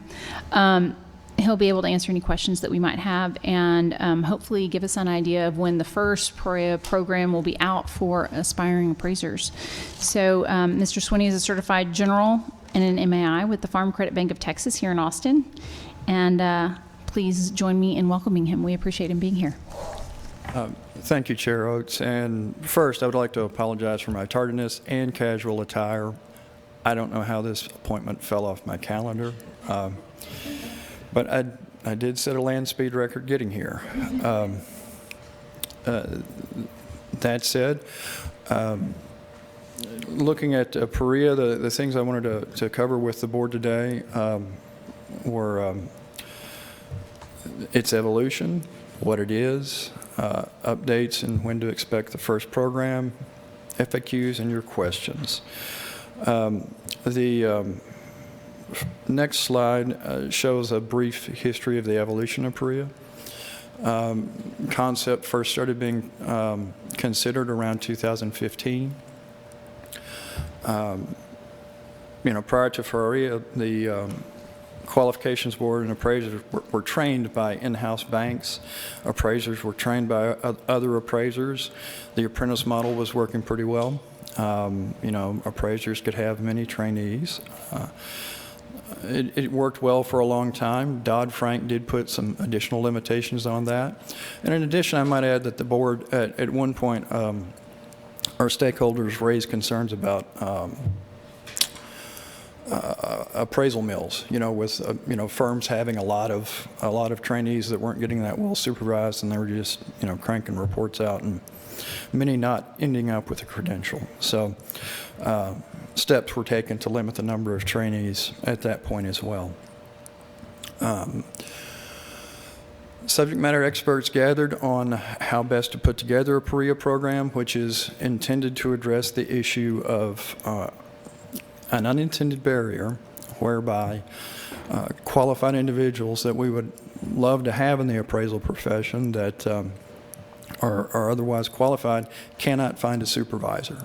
So that's what the Prea concept and program has been built to address. It took 2 exposure drafts, and it was fully adopted into the criteria January 1 of 2021. However, TAF nor AQB are developing a program. We have simply put the criteria out, and we have appraisal education providers and appraisal organizations that are working on a model, working on their Prea models as we speak.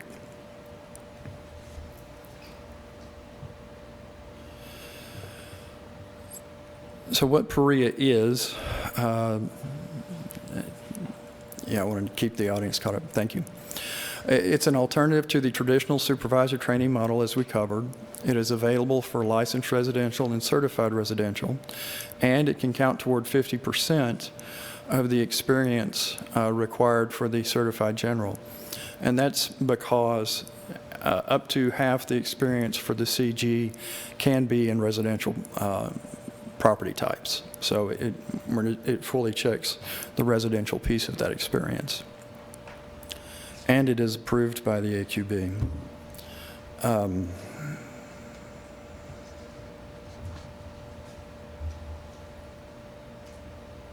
Okay. If we can move, Prea is not intended to provide competency. It provides minimum qualifications or a minimally qualified applicant coming out of the experience module. And it is not intended to be partially adopted. States may choose to, because states can always choose to exceed the minimum criteria set. They just cannot fall beneath it. But one clear point is that if you partially adopt, you haven't solved any issue, because the issue isn't that applicants don't like the old model. The issue is they can't find supervisors. And if you leave someone lacking in experience and unable to sit for the exam, that's likely where they will languish. And they certainly will without a supervisor. So it is not intended for partial adoption. Back to the point on competency. People hear that and they sometimes misinterpret what we're saying by that. Today, if you go through the traditional model, you pass the test, and you're good at credential, and let's say you work in El Paso, that does not make you competent to come to downtown Austin and appraise, a condo. You have to become competent in each market. That is something that credentialed appraisers do all the time. You're not required to be competent when you begin an assignment. You're required to be competent before you complete it. So I just wanted to make that point clear.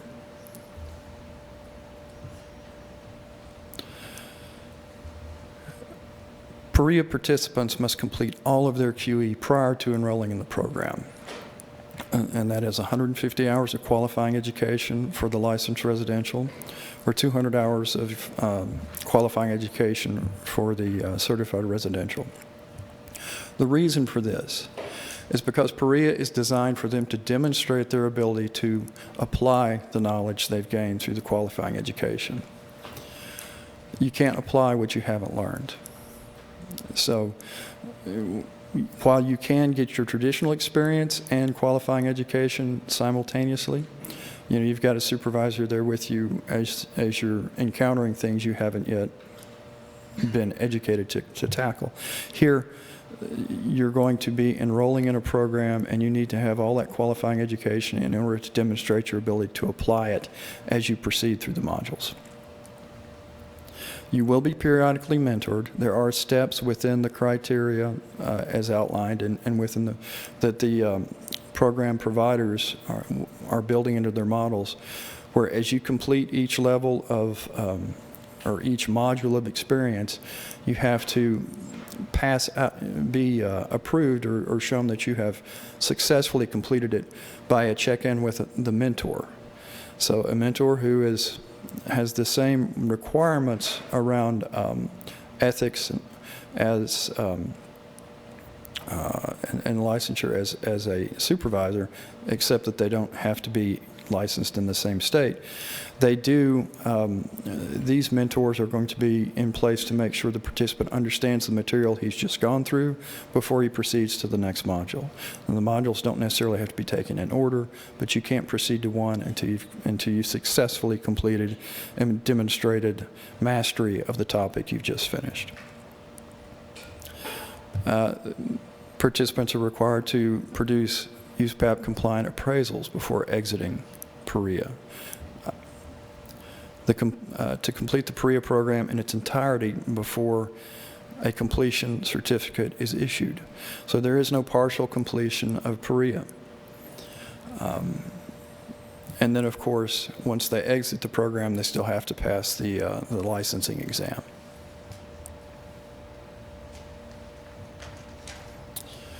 Providers must offer training on all the topics covered in the criteria. They must ensure that the participants produce USPAP compliant appraisal reports. They must provide an adequate number of mentors for timely and beneficial feedback to the participants. They have to provide the participants access to data, research, MLS in an environment whereby they're not given the data, they're not given written or completed sales and say, appraise this with this sales information. They're required to develop the sales, to go through the process of pulling in the information about the market they're in, about the sales activity within that market. So they are truly going through the process. It's not, here's some data, crank out a report. And then the providers must determine the type of acceptable training method. So different types of online or virtual training exist. Some are more suited for certain parts or modules in the Prea training than others. Now we do give the providers full discretion in choosing what fits best. But before that program hits the streets, it does get looked at by the Appraiser Qualification Board members, and we'll be running through those modules to make sure they work as they should. But some of the types of computer-based learning or virtual learning that are there are computer-based learning, video game, video tutorial, virtual assistant, and virtual reality training. These are all different types of training that you can get online. And for instance, the virtual reality might really best fit an inspection scenario. And they must ensure that their program is accepted in the state. So a provider can't go and enroll participants in the state of Texas unless the state of Texas has approved that Prea program. Now, we do also encourage the participants to verify that, just as a double safety net, if you will. So Prea is designed as modules. It's built into, and there are two modules here, the licensed residential and the certified residential, that are broken down into subsections. Modules contain a list of required content, and that content, as I covered earlier, may be taken out of order. And this is all the minimum content requirements are in the criteria, and covered under, sort of summarized under Guide Note 11. Modules are the content which must be included in the provider's development of exercises, examples, simulations, case studies, and applications.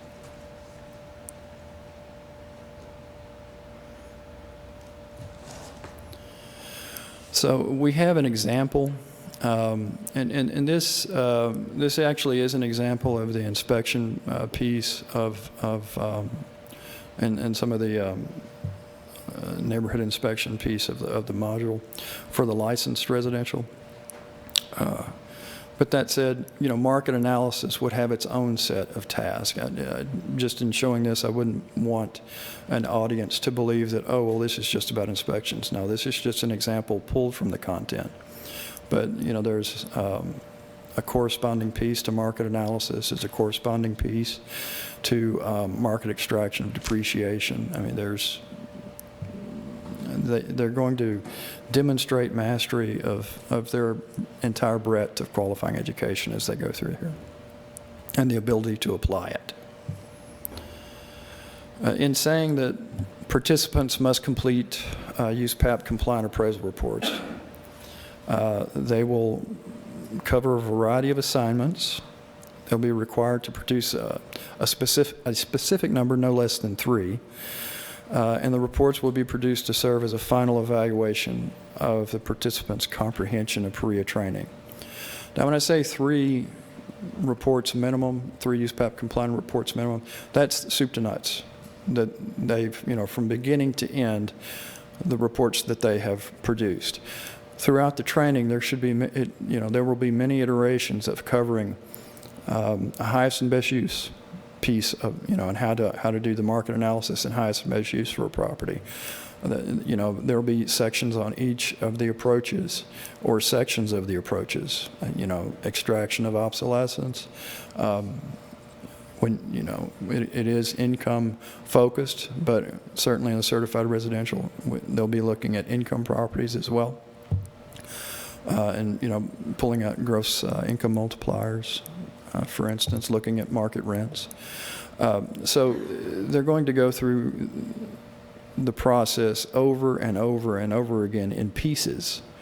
But for those 3 reports minimum, and of course the provider can have more in their program, but for those 3 reports minimum, they will take it from beginning to end all the way through the reporting process.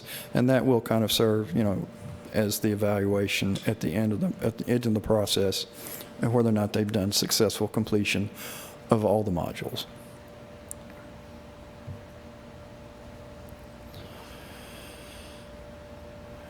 So I've already covered this, that Prea it was put in place to address the difficulty of appraisers finding supervisors. We do want the appraisal profession to reflect the population of the United States, and the current supervisor model is hindering that as well. And that's just a byproduct of the fact that under the current system, appraisers are disincented in general, on scale, against taking on trainees. They feel like, well, if I take on this trainee, I'm training my competition. 2, he's going to cost me money. He or she's going to cost me money in the meantime before they're able to actually contribute to the work that I'm putting out the door. And, I'm going to have to spend time on them instead of billing. And 3, I'm introducing them to my clients. So not only am I, getting them to a credential, I'm showing them my clients, I'm showing them the kind of work my clients want, and then when they get credentialed, then how do I keep them in my firm or in my shop? And so this disincentive leads appraisers to only take on trainees that maybe are their children or their relative or the child of a friend. So once you limit it to those small circles, that kind of works against the appraisal population looking like the population of the U.S., given where we are and where we started in that regard. And I do want to acknowledge, because I usually get this at meetings, that there are always appraisers that very much do take on trainees and do, just look for qualified people to pull in and show them how to, and be good supervisors to them. But that's just not happening on scale. And so, there are great supervisors out there. I'm not kicking the model. That model still exists. It's still a process people can go through. It's just not working at scale such that it's creating this unintended barrier. I have a few updates on Prea since the last presentation anyway. We do have 7 concept reviews submitted to date. Some just received, others we've actually looked at a couple of times. And what we're doing is, since it's a new concept, and we put criteria out there, and providers are building their models, we are allowing them to send in or encouraging them to send in their preliminary work for us to look at to see where they're headed. And if we see them getting off track, then we let them know, well, hey, we're really looking for you to, maybe focus this in a different direction. But, not have them go all the way through a long, painful, expensive process only to get it kicked back in the end and say, well, this isn't what we had in mind, or, please start over. So we're trying to save, provide the providers that beneficial feedback early on in their development process. So when I say we have concept reviews, that's exactly what we're looking at. It's not completed programs, but it's concepts they've put forth, and then the board provides feedback to them. We do expect to see our first draft of a completed program available for participants to enroll in this year. We have providers that are getting very close in our estimation. We also have, and I believe this number has climbed, but we have, so I'll say over 1,800 interested potential participants in Prea. Those that have registered themselves in a fashion on TAF's, the Appraisal Foundation's website. I apologize for using acronyms a lot. But they have gone on and they said, yes, please notify us when a Prea program becomes available. And so I know that number is over 1,800 interested applicants at this point. And then we also awarded the Pathways to Success conditional grant to the Appraisal Institute in collaboration with the National Society of Real Estate Appraisers. This is up to a $500,000 grant, and it was competitive, but the Appraisal Institute won that grant, again in collaboration with NSREA. And this is to help development of a Prea program, and we're delighted that the Appraisal Institute submitted, is involved, and has won that grant. And that's one of the programs we're very encouraged to see. Now, we don't talk about those that have submitted programs to us just for confidentiality's sake, but the Appraisal Institute is out there, acknowledging that they've done it, so that's why, and NSREA, so that's why I'm able to talk about them. But we're very encouraged by what they're doing and how they're proceeding. And looking at some frequently asked questions. So one of the big ones is how many states have adopted? 32 states have adopted in one form or another. We have 6 that have fully adopted now. We have 2 that have partially adopted, but California is reconsidering, and then they plan to fully adopt, it's my understanding. They acted very early to partially adopt, and now before they really had heard the full story from the board on it. So they're looking to adopt fully soon. Then there are those that are that intend full adoption, and they're progressing toward it, but there's either rulemaking or legislation that needs to occur in order for them to be able to do that. And then you have adoption by reference. And the states listed under adoption by reference may also be captured above in some of the other numbers, because if you counted all the states on here, it'd be over 32, but you'd be counting some of them twice. And then there are states discussing Prea that haven't acted yet, and, you know, that's understandable because, again, there's not a program out there for them to go kick the tires on, but rest assured that AQB is very intent that the programs that get out there for applicants to enroll in will meet the letter and spirit of the criteria as it was written, and will produce minimally qualified applicants that are ready to sit for the exam and begin practicing when they get their credential.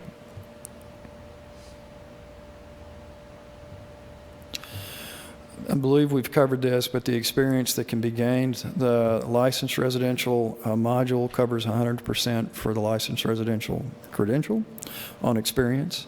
The certified residential will cover 100% of the hours toward the CR in terms of experience, and the certified residential will cover 50% of the CG, those that have proceeded through the CR.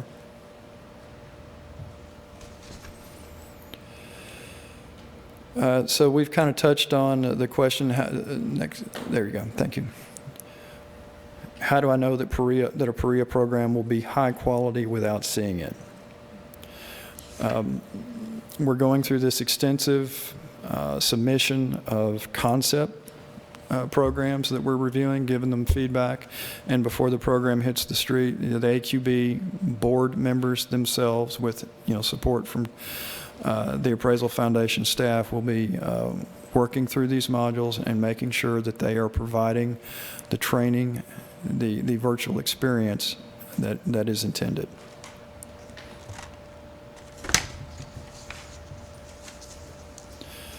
Do the states need to approve Prea programs themselves? The AQB will approve the programs. Each state can. It's up to each individual state to adopt Prea as an alternative pathway and to accept the AQB's approval of Prea programs. Much like, do you approve CAP programs for education now? We will approve the Prea program, and it'll be up to the state to decide whether or not they're going to go along with that. Do the mentors need to be licensed? There is not a geographical competency requirement within Prea. Again, we kind of covered that. Even though you may kind of think there is in the traditional model today, there's really not, because you're giving somebody a license for the state of Texas. They can't, just drop on the other end of Texas and be immediately competent. They're not bringing that competence with them. They have to gain it.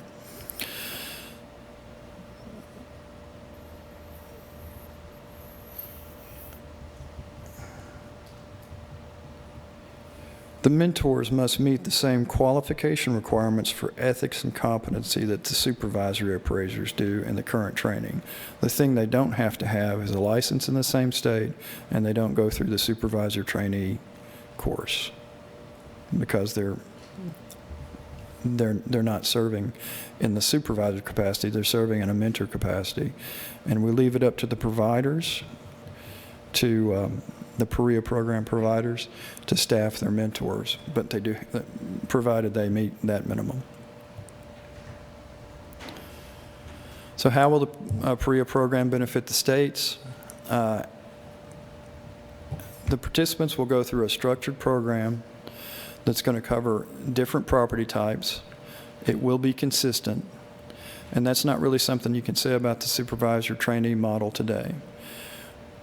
Someone working with a supervisor today is necessarily limited to that supervisor's market and scope of practice. So they may only see single-family subdivision work, whereas Prea is going to show them a breadth of property types within the residential framework. The program is going to be consistent for everybody that goes through it.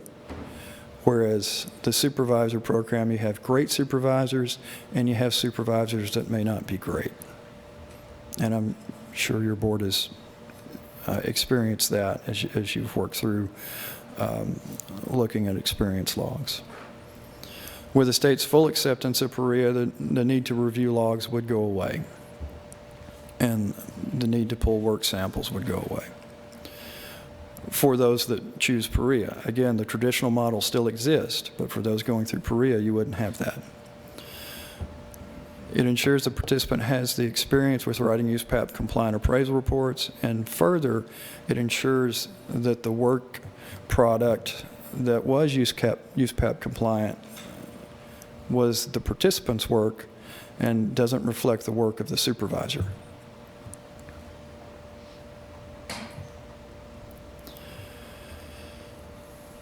As I covered earlier, the participants are required to demonstrate mastery of each topic before moving forward in the program.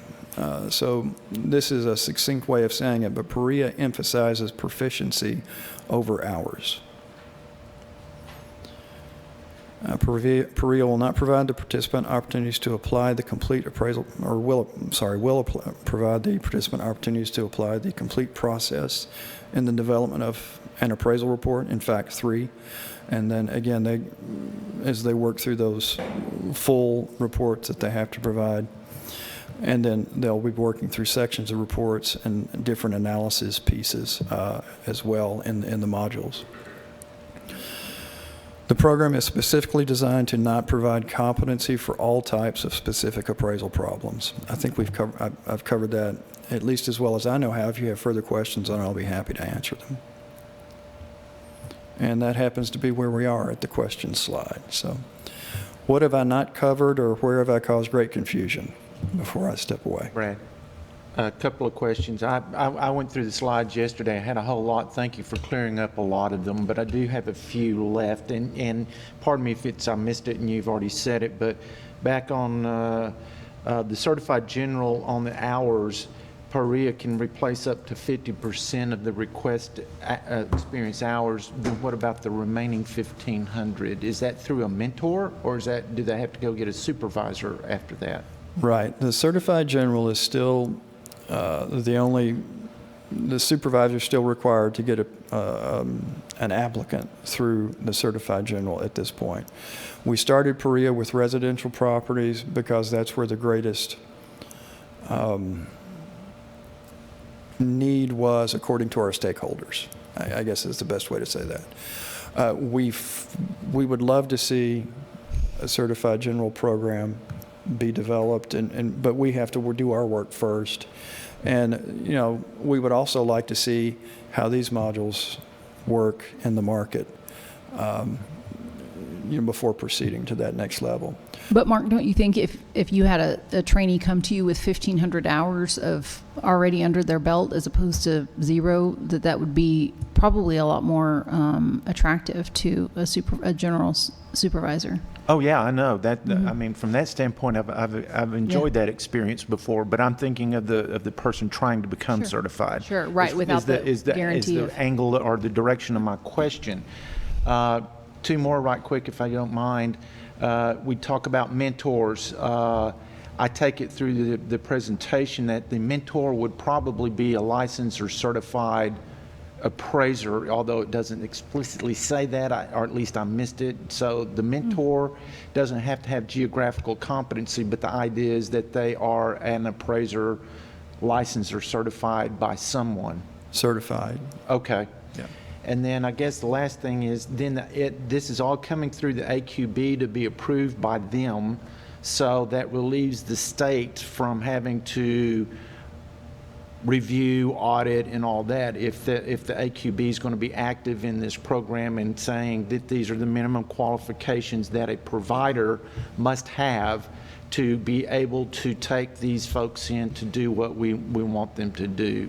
So that last part has an extension, a dash, and it says, so once the AQB approves this, then what I recognize as our standard educational providers can then suddenly, if they desire to go beyond education, regardless of their professional affiliation, they can retool up to meet those AQB qualifications and come forward and be a provider then.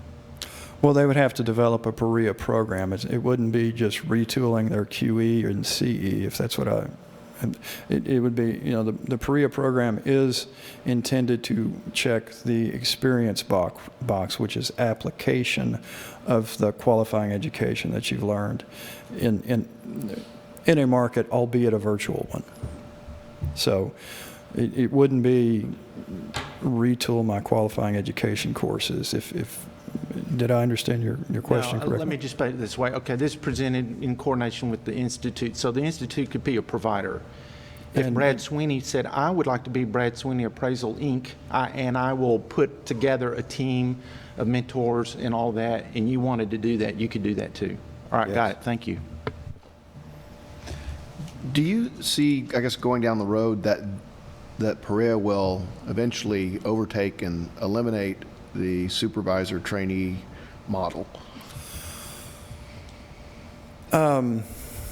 I think it will become by far the most popular path for a couple of reasons. One, it's proficiency-based, not hours-based. So that required set of months or hours of experience is replaced by a need to prove your proficiency, which can happen at the speed of, essentially how proficient are you? Another thing that happens, I've seen it on the degree review program side of what AQB does, is I can look at colleges and universities that have real estate degrees, maybe a business, a finance degree, an ag degree with a focus on real estate. And you look and you say, well, how many of the students coming through this program actually get into appraisal?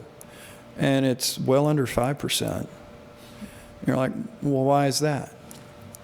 Well, they can go to work making a salary right away, or they can go move back into the basement or their mom's home and work as a trainee for a supervisor if they can find one for whatever months and hours are required for the credential they're seeking. Now the CG, as we said, they're still kind of in that box. They can get 50% of their 3,000 hours or 1,500 hours accounted for through completion of the CR module, but for the residential, they can work through the program much more quickly. The same would work for community college with an associate's program that is knocked out a significant number of the QE hours for the LR or the CR. So I think those two things will make it more popular, and I think it's better training. If what we've written into the criteria and the guide note 11, topics covered, those modules are intended to be comprehensive. And experience, the traditional model, it's rare that you're going to have someone come through with a comprehensive set of experience behind them, because again, they're just limited to the market that their supervisor works in. And it's not just geographically. It's a rising market or a declining market.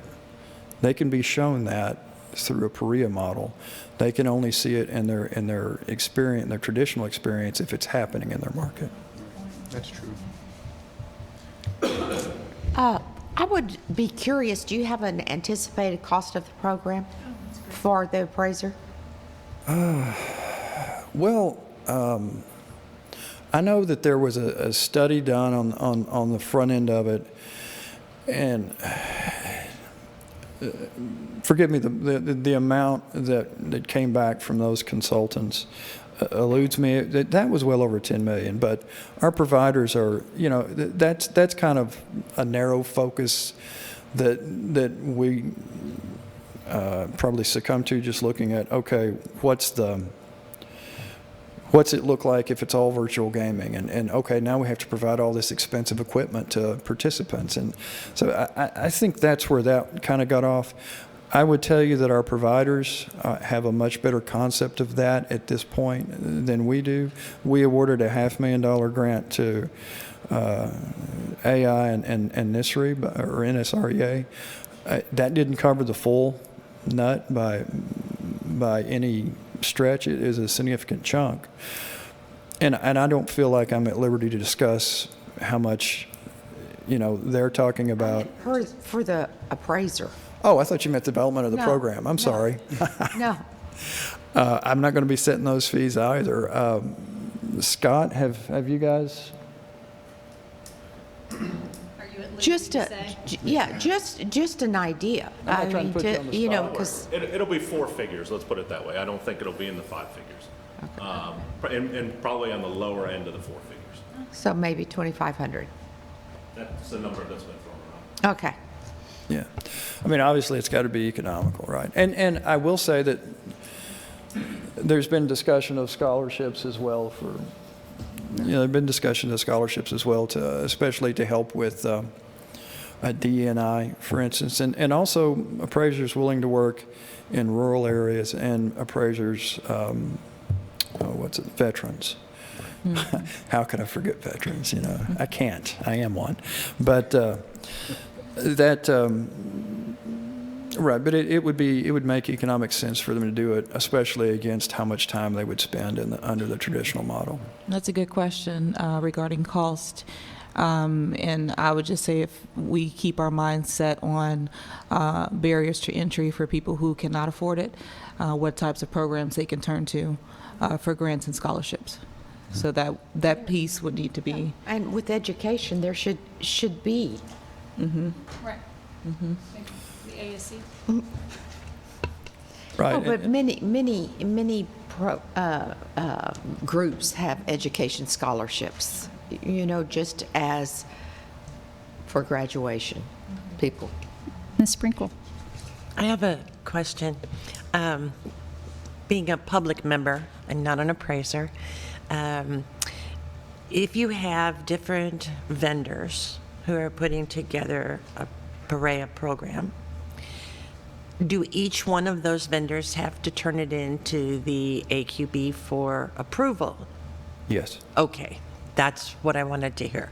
Because if you have all these people out there, let's make a Prea program and start selling it at, God knows what price. I just wanted to make sure that we protect the students, the potential appraisers. That's a great point. And so the AQB is approving each of those programs. The board members themselves are looking at it. And again, with great support from the Appraisal Foundation staff. And then there's, we could get to a point sometime in the future where, gosh, we have a lot of these programs to look at. And if we get there, we do, there's the CAP program is out there. I'm not necessarily saying we would follow the course approval program model, but that's something that's out there where we contract with course reviewers that we are very confident in. They provide the reviews. Those reviews come back to the board. The board still approves those courses at the board level, but a lot of that analysis, most of that analysis is done by those contract reviewers. But, I told you we have 8 Prea programs or seven under preliminary review at this point, and we have over 300 courses. So just to give you an idea of scale of where, okay, at some point we would call in help, but we would make sure that the help we have is competent to do the job. That's a great addition to have an external firm do that. That was actually one of my questions is how are you guys monitoring the actual training program itself in terms of the online and virtual classes? You mentioned VR implementation, which I know is not an easy task for any firm to take on. But it's good to know that you guys have people who are specialized in those training courses that can give feedback on changes that may be needed or what's acceptable and what's not acceptable, particularly as we're moving more to an online-based environment in education. You talked about AI a little bit. And it's interesting because VR and AI would be great options for training for this industry, but is it feasible financially to be able to customize something like that? Sure. Now, the VR, yes. When I said AI, I was referring to the Appraisal Institute. And I'm so sorry. I'm so sorry. My background is learning technology, so I always associate all AI with that. I fully understand. Thank you for clarifying. I come from an ag background, and sometimes I think, depending on which crowd I'm in, that means artificial insemination. So it means a lot of things, but here it means Appraisal Institute. Wow, following that. Okay, so the two questions I had, one was, we have the Prea model with the licensed residential and certified residential, and the certified, the general certified gets 50%.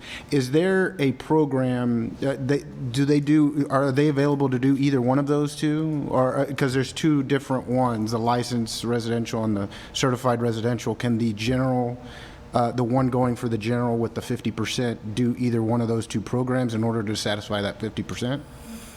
I believe the LR could go to 25% and the CR would be 50%. Okay, yeah. But so to get to 50%, they have to complete the CR module, which means they have to qualify for enrollment in the CR module, which... Do you have, if you do the CR module, do you have to do the LR module first? You can get... It's in the weeds. I know. Well, anyway, my screensaver went away. That depends on how the provider builds it. So they can model it to where they're backpack. I believe, or I know that some have. But I believe there's a path, and let me get back to you on that. I will clarify and get back to you on that, because I know that as initially conceived, you could get into the CR. A lot of the programs we've seen have them stacked back to back, where if you want to be a CR, you go through LR and then you complete with CR. But I will get back with you on that one, to be sure, because I don't want to. I don't want to give you the answer I'm 90% sure of. Yeah, it makes total sense. And you said there's about 1,500 or 1,800 interested. Is there any limits to how many applicants can be in each program, do you think? Or is it just at the provider's discretion of how many they can take on? Great question. It's at the provider's discretion. I mean, that AQB hasn't set a hard number. What we have said is that they have to have an adequate number and adequately competent mentors to get the participants through the program with timely and beneficial, knowledgeable feedback. So we can't have an applicant sitting here with a question to a mentor that doesn't get answered for weeks on end, or having completed a module but they need their mentor to sign off on it for weeks on end. And there's a process by which they are able to file complaints and AQB follow up on those. I know you said that the mentors would be certified appraisers. Who is that person? What does that look like? Are these regular fee appraisers that take on a mentoring role, or are these dedicated USPAP instructors? Yeah. Our staff, just on staff? Yeah, or is it just, you work for McKissick or the Appraisal Institute as a mentor full-time for 100 students?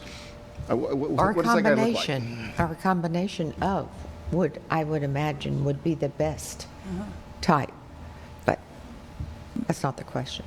Well, yeah, so if your question is, do the mentors have to be on staff, or can they be, that is left up to the providers in the manner in which they staff and quite frankly police the mentoring or their mentor staff or their mentor panel, I think is a better way to state it.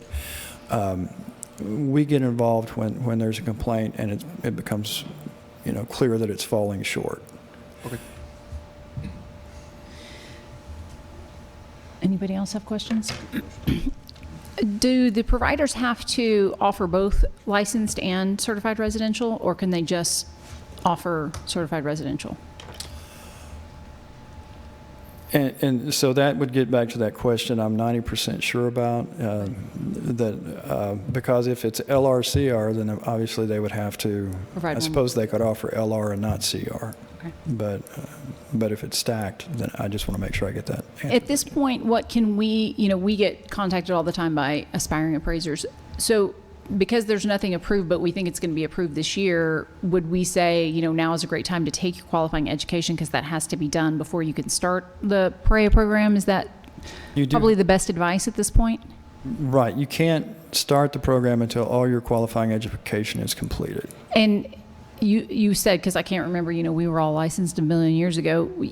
Traditionally, in the supervisor model, some people take their education at the same time as their experience. Right. I think they have to have the first 15 or so hours.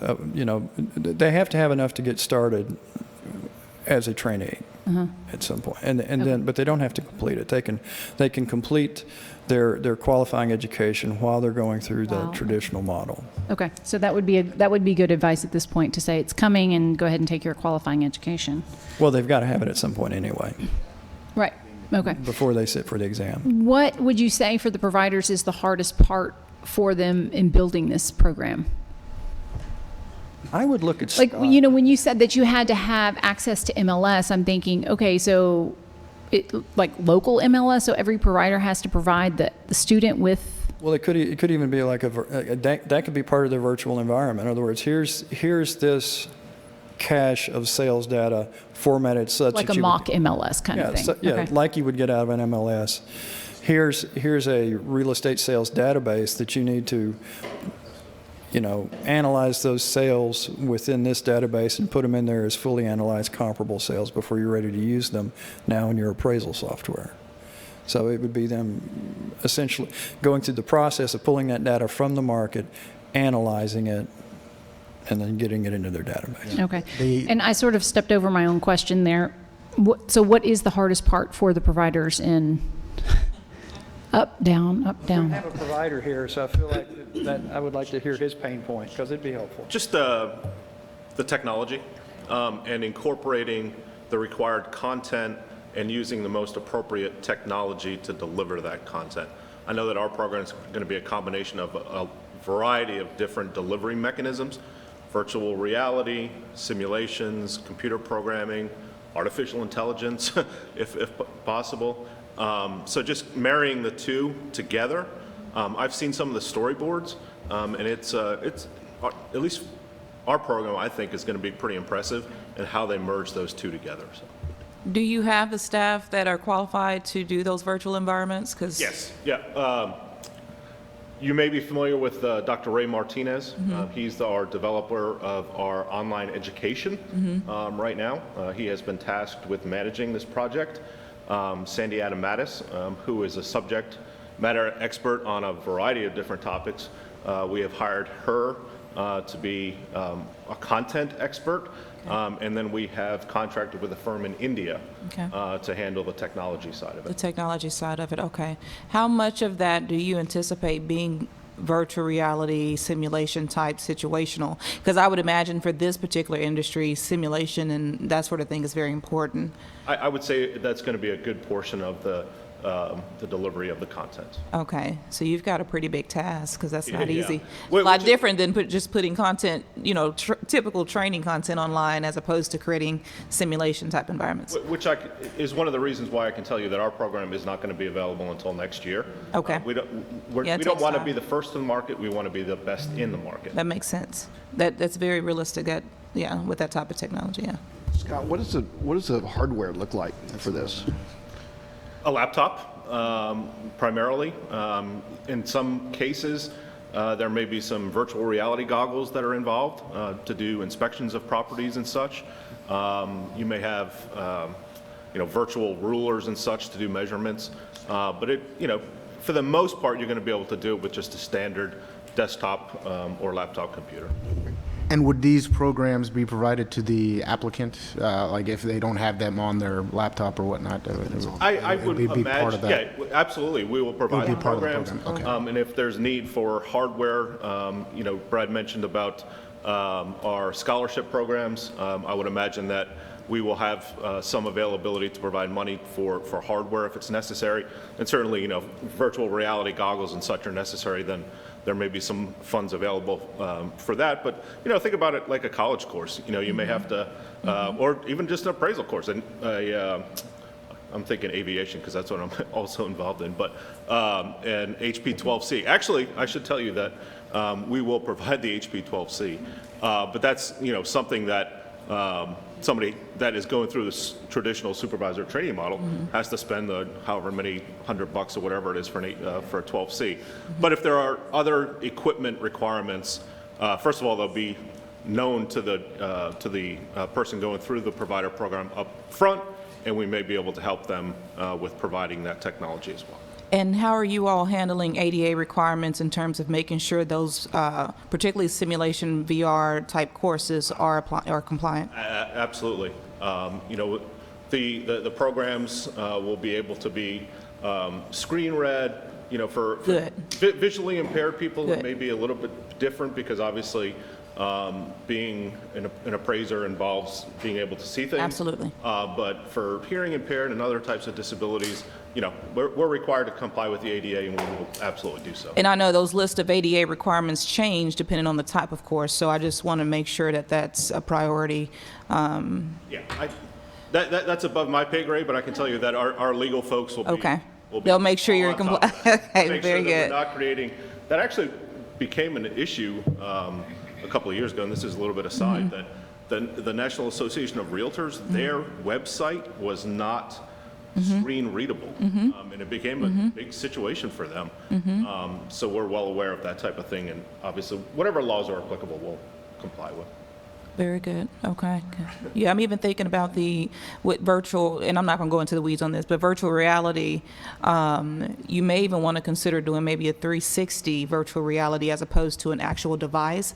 Because if someone is a quadriplegic or have any type of upper extremity issues and not able to put on the device, that would inhibit their training. So anyway, I'm sure you guys got it, but I'm just thinking in terms of accessibility. I can tell you that the firm that we've hired in India is a firm called Learning Mate, and they have been involved in developing simulation programs for other occupations and professions, in particular surgeons, to be able to get surgical training in a virtual environment as well. Awesome.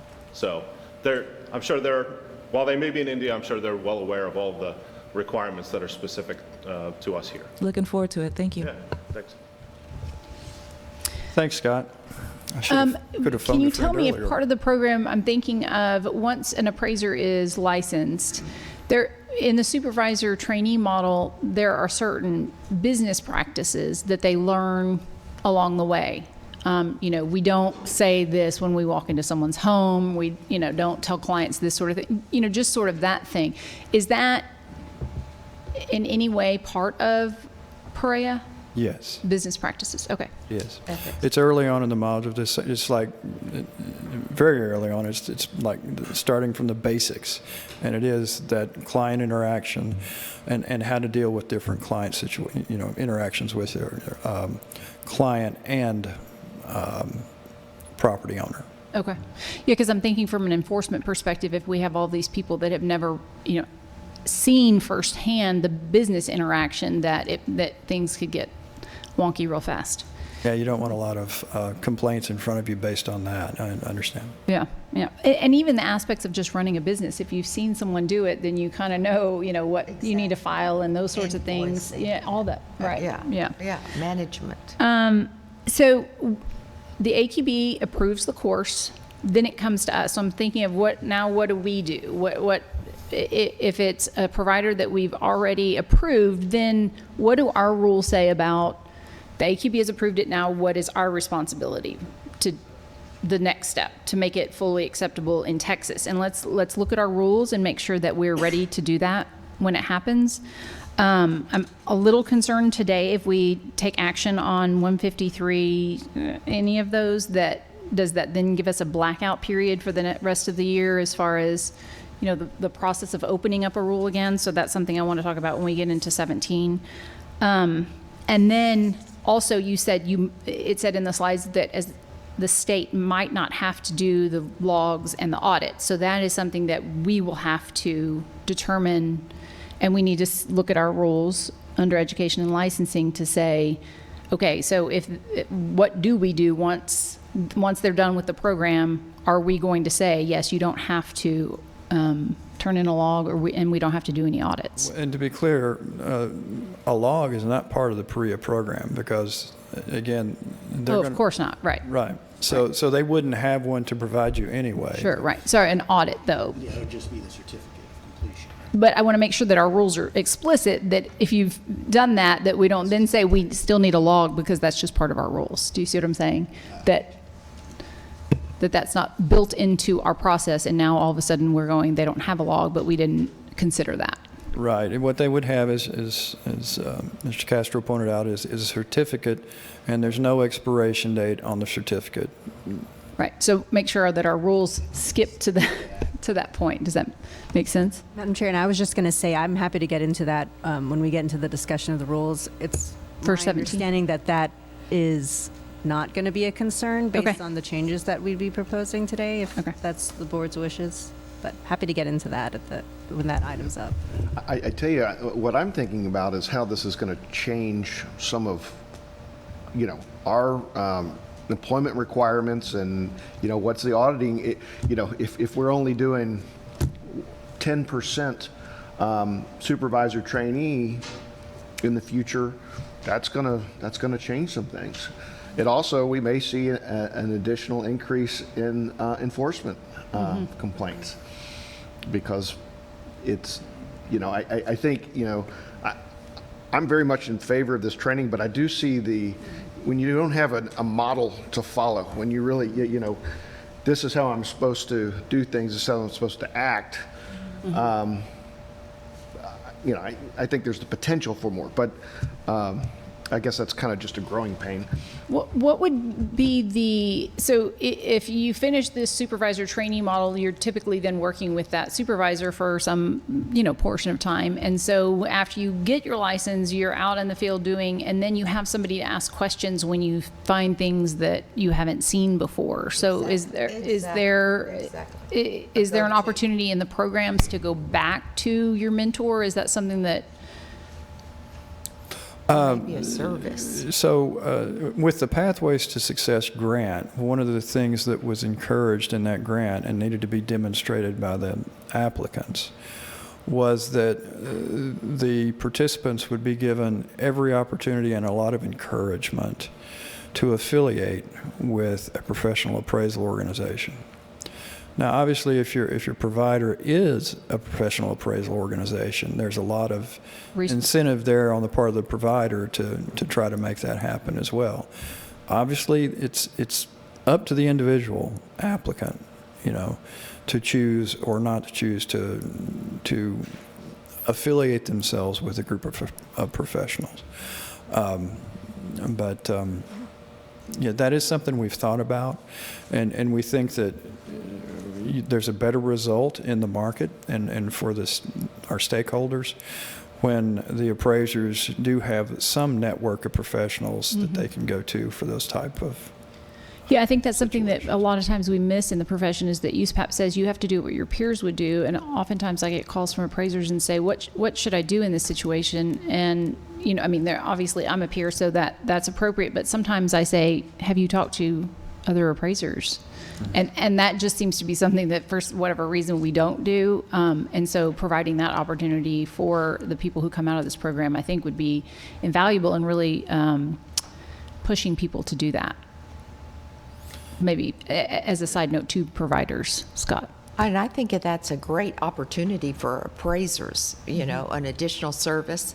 And I would certainly have paid for that gladly, and I would pay for it now. We all get into these situations that we, it's the competency thing that we don't have experience in, but we have on-the-job training, and it's fabulous to have a number to call, a person to call. If you don't have that, history and that experience with other appraisers, that's how you learn and grow. Can I ask a question? Since I don't know the appraiser's business, do you all have professional associations or? Well, obviously. You have? Yeah.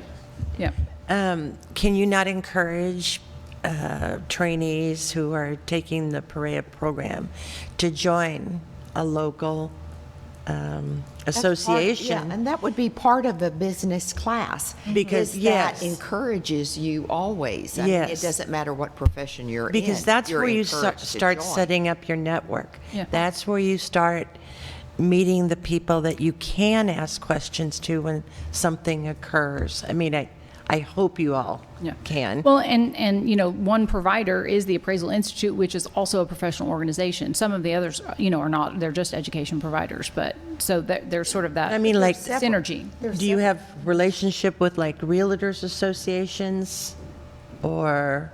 Well, it's up to you. Yes. That's what I'm but asking. We do, whether it's the CCIM or whether it's your own MLS or your own local board. Because that was one of the first things that I would tell my students, if you want to go into that profession, join their professional or their association, make friends, ask questions. You'll hear about job opportunities. You'll hear all sorts of stuff in those meetings. And I think that should be part of that education program. Yeah. That's an excellent point, Lisa, and perhaps it could be a module in the business operational training portion of the program, that is a module that they take where it's, you know, how to connect with your peers. Right. What professional organizations are out there? Right. That could be part of the content requirement. Well, as I said, you know, obviously the foundation thought it was important. AQB thought it was important because it was written into the grant application process that the Appraisal Foundation awarded. And certainly it is encouraged. Because, yes, if they're going to go through this program, not be on staff with a firm or a lender or some organization, the land office, and they're going to go hang their own shingle and start work, they certainly need. In that situation, that's where they would gain the most benefit out of it because they're not going to get it otherwise. I'm sorry.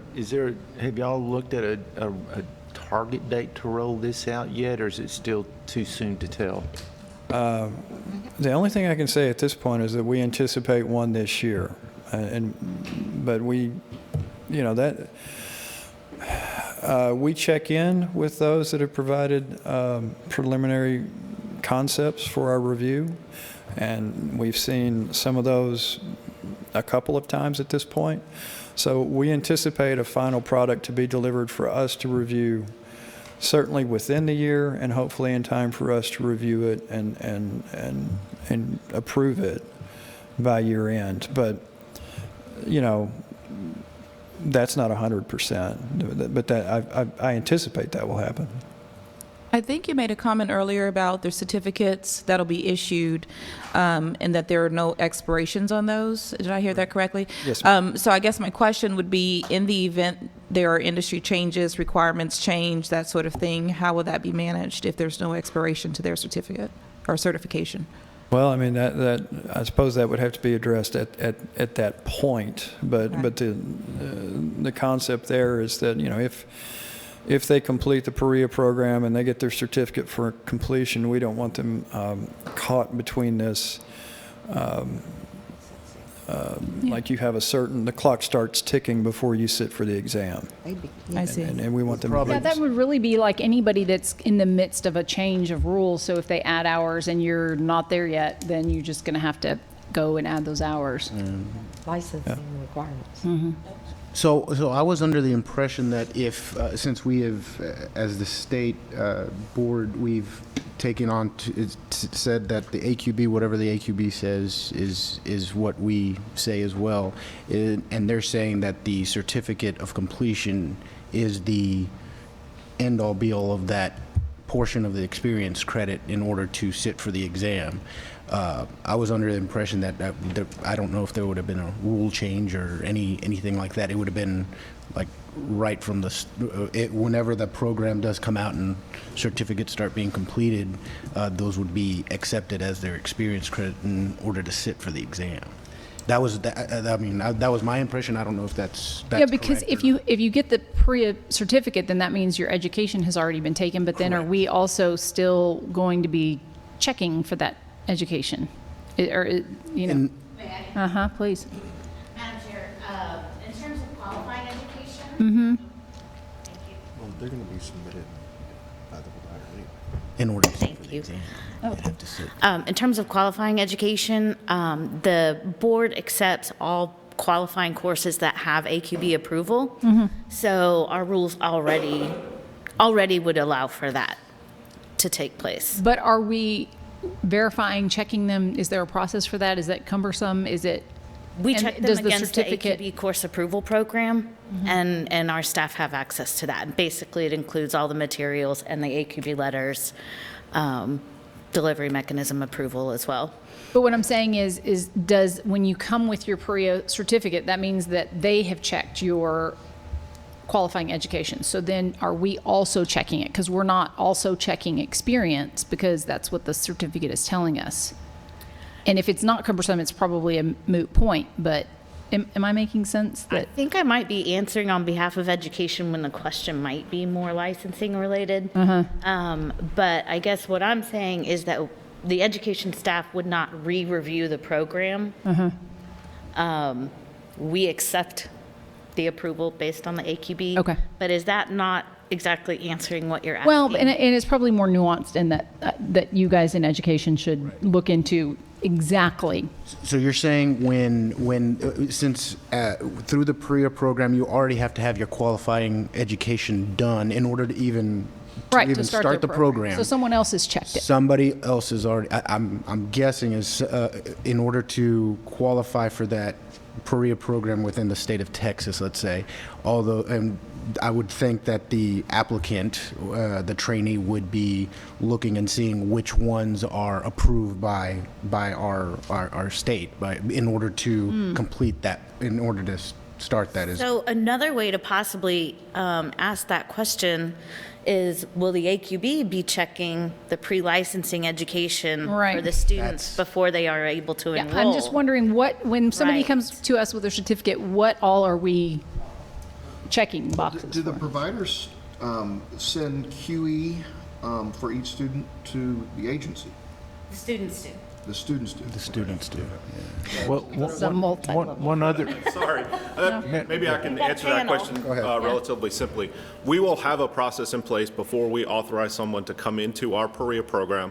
We will review and ensure that all of their qualifying education is approved and the education that they have taken is acceptable in any of the states that they indicated that they may want to become licensed in. And so you've checked it and approved it, and are we accepting that checking and approving? I want to make sure that we're clear on it and that our rules are consistent with it. I understand, and how I've gathered it is, if they've completed the Prea program and they've had the certificate done, that has already been. We skipping to the end of the line. We skip to the end of the line, and they can sit. Let's just on make that sure that our rules are consistent with that. And certainly, before you authorize someone to sit for the exam, if they come with a Prea certificate of completion, you can certainly require that they also provide proof that they had completed the qualifying education. But I think it would be a given at that point. But if you want to double check that all that education was approved here in Texas, so on and so forth, that would certainly be your prerogative. And we do that. Yeah, We do that, and we check the course completion dates as a part of the process, so I imagine we could just look to make sure that the Prea program occurred after the completion of the pre-licensing courses. But I'm also guessing that because a lot of education providers are going to be developing this program, that, probably, my guess is a lot of students would take their pre-licensing education from the same provider that they enroll in the Prea program with, so it might just kind of take care of itself in that way. Jennifer, and I don't know, you may hand this off to education. I can see where this program would be, an enrollee may not be able to afford to take off and do it all at one time. They're going to be part-time. And so even though we have these thousands of hours of requirements, how are we going to handle the continuing education that we require of trainees if they're in Prea, are they held up, is the Prea student held up to the same standard of continuing education? I guess that's what I'm asking. In order to, Melissa? In terms of the 28 hours of continuing education? Correct. Is that what I you're mean, I've got trainees right now, they're taking these core courses, but fortunately, they're taking them at a succession that meets the continuing ed, but then they still have to circle back and take the 7-hour USPAP update every 2 years and so forth. Okay. I don't know that I could speak to that, honestly. I don't know if, Melissa, you have any thoughts, but I think that we wouldn't be able to put a pause on a continuing education requirement. Yeah, that's an AQB requirement. So if your trainees would like to continue to be trainees and renewed, they'd have to satisfy the continuing education requirements of the AQB. Well, I understand about my trainees, but if there's someone in Prea, they have 75 hours to be qualifying ed, right? To be in it, or do they have to complete all of the core courses? I guess I'm missing that. You complete all QE before you're allowed to enroll in a career program. Okay, so for like certified general, they come in with 300 hours. There's no certified general career program. Well, okay, but that's the easiest one I can think of, for 300 hours, okay? Let's say 150 hours. Yeah, okay, that's right. So that's the start button, but then they're going to be accumulating this experience, so they're still under a continuing education requirement as they're going through that? Yes, but, I mean, essentially, we would expect them to finish Prea, take the test, and be credentialed within 2 years of that. Oh, wait, I think they're answering the question that we're asking right now. Can you repeat that? Thank you. Thank you. By the way, I'll accept any and all help from the audience. Clearly. So his question, Mark's question was, so they have to have all their QE prior to sitting for Prea. Are they then under a CE requirement? And of course, in Texas, the cycle is 2 years, as I recall. And so if you finished your QE and you're ready to enroll in a Prea program, certainly the typical situation is not going to be that it's going to take you 2 years to get through a Prea program and sit for the state exam and gain a credential. So really, you'll be worrying about the CE as a credentialed appraiser. Now, but to your education person's point, the CE requirement wasn't suspended because they're in Prea. You even have to be, the question we were asking each other is, if you're going straight from QE to Prea, do you need to be a trainee? Do you ever apply for a trainee's license if you're going through Prea? No. So if you're not a trainee, there's no continuing education requirement. So you really are skipping from here to here, and we need to make sure that our rules allow for that entire skipping of even applying as a trainee. Right. That's a big change. So is that something that the committee can take on now in staff to start looking at? Yeah, because I want it to be That's a ready big for, change. I think you can start considering it and preparing for it. Brad's absolutely correct that you don't have to be a trainee to enter into a Prea program, because the trainee is specific to working underneath a supervisor, where in this case you're working underneath a mentor, which is entirely different. And think about it this way: they've already taken all their qualifying education. They are much more than a trainee at that point, right, because they have all their education. And to Scott's point, the reason I think I felt him staring at the back of my head. But the other thing was, the mentor is not sitting through the supervisor trainee training because he's not being a supervisor. And that was I was like, I've never been asked that question before, and I know that we did think about it collectively, but no, if you're going into a Prea program, you're not going into the traditional supervisor trainee model. So as an agency, we hear from someone at the beginning of when they start to want to become an appraiser, and with Prea, we won't hear from them and have interaction with them until they're about to sit for the exam. Until they're applying to sit for the So from the standpoint of budgeting and that sort of thing, we watch our numbers and our trainees and know when some of the, a lot of those trainees are then going to become licensed, so we can see the pipeline, but in this situation, we might suddenly have just an influx of licensees that we weren't prepared for. And that obviously can make things difficult. We really need to internally start ironing out what that process looks Yeah, like. absolutely. Very early, very soon, so that we can plan for that. Yeah. Because you're absolutely right, that's a huge change, and that affects never forecasting and considered everything else. So, Yeah. so if the staff can take that on and perhaps make that an agenda item for the committee to look into a little bit deeper, that'd be great. That's a big change. Yeah, they can't sign reports or anything like that. But since they don't have their license as a trainee or anything, so they wouldn't technically do their first. They'd be going through Prea with their those would be the first, I guess, aspects of Then they have when to they would sit do for stuff. the exam, And they'd that's when sit they with- get the license. That's when they get the They have Madam to sit Chair, for the exam first. it appears to me the Prea program is designed to where all the boxes are checked. Yeah. Okay?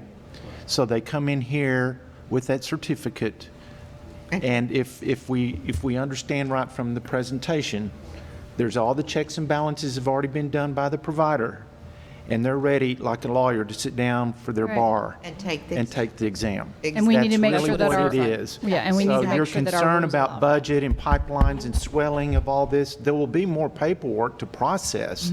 But insofar as the group having to do all the authenticating and verifying and all that has already been taken care of by the Prea advisor, which is sanctioned by the AQB to say the qualifications board has said this is it, they're doing what they need to do.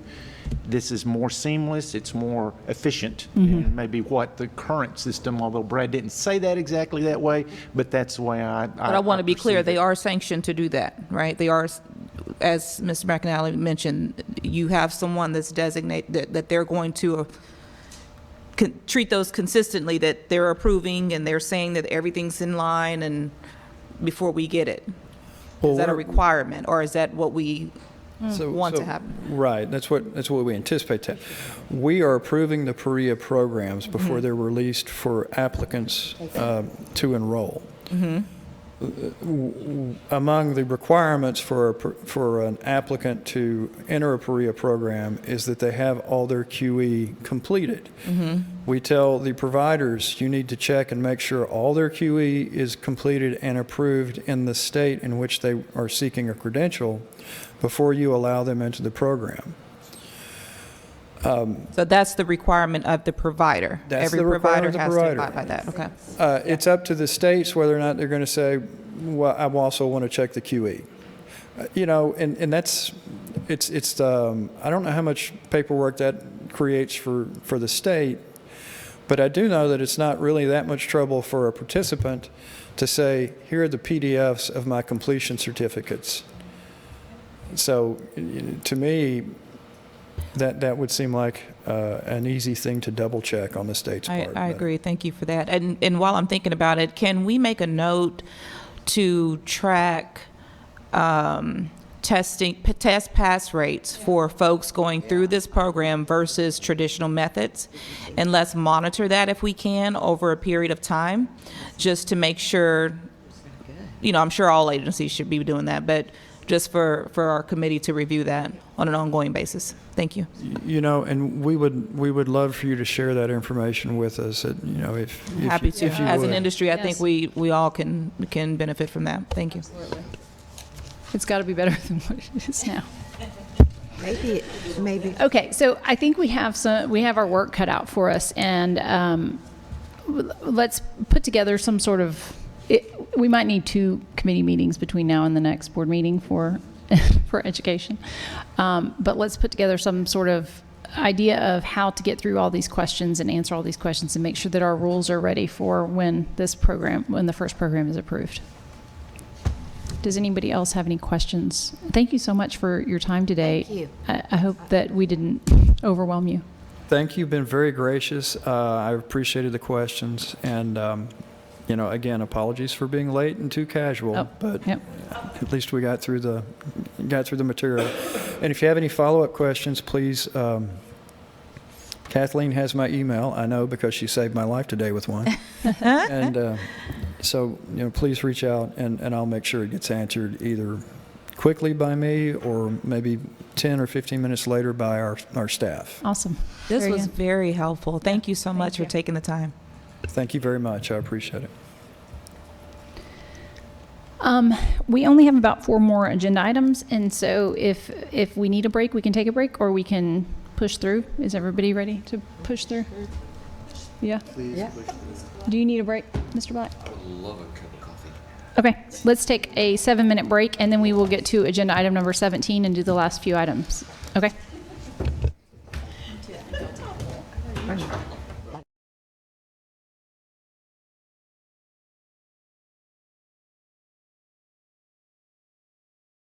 (12:08), and we are back in session. We are now on agenda item number 17, rules for possible proposal. Ms. Santos. These start on page 131 in your materials.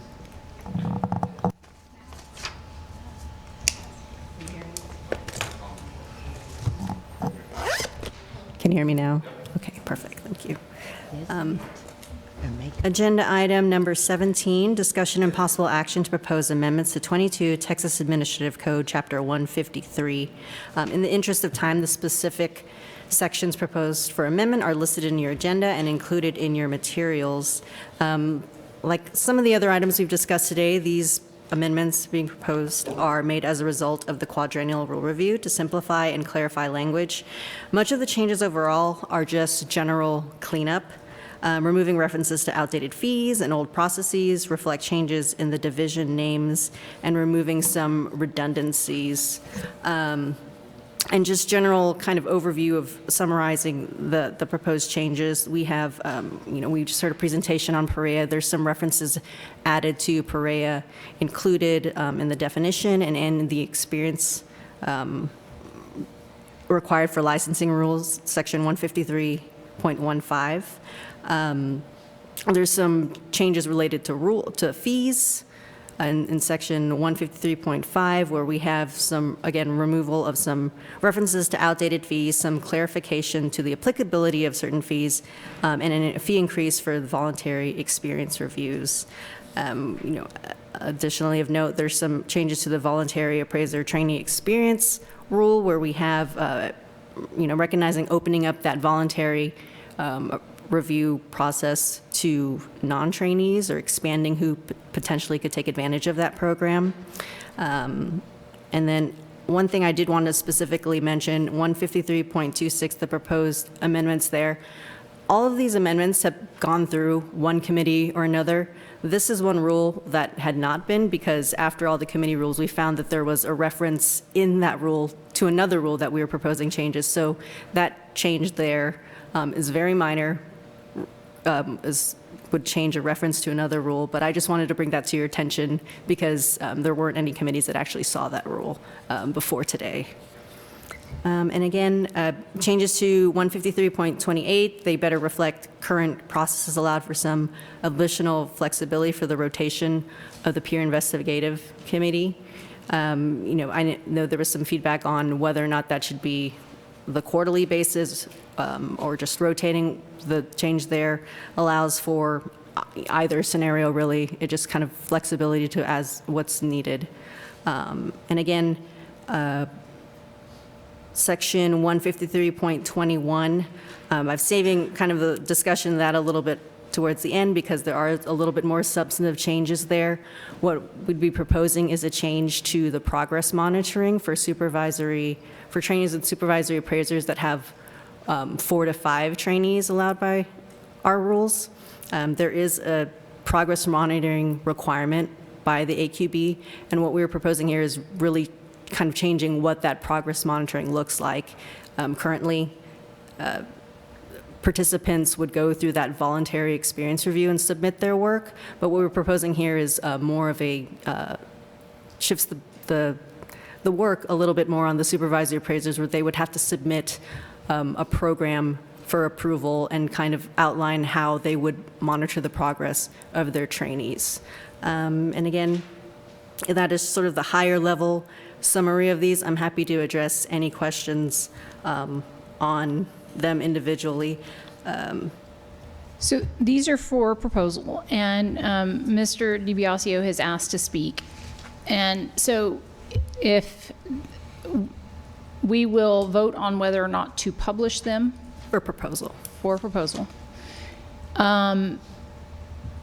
Can we do that, and then let's say we take his comments and maybe some other public comments, and then midway, if we find other changes, then we can kind of, then it doesn't have to go to that next step of adoption, right? Can you sort of walk me through that? So I want to make sure that we're... I mean, what you've outlined is kind of that general rulemaking process. You put language out there, it's out there for public comment.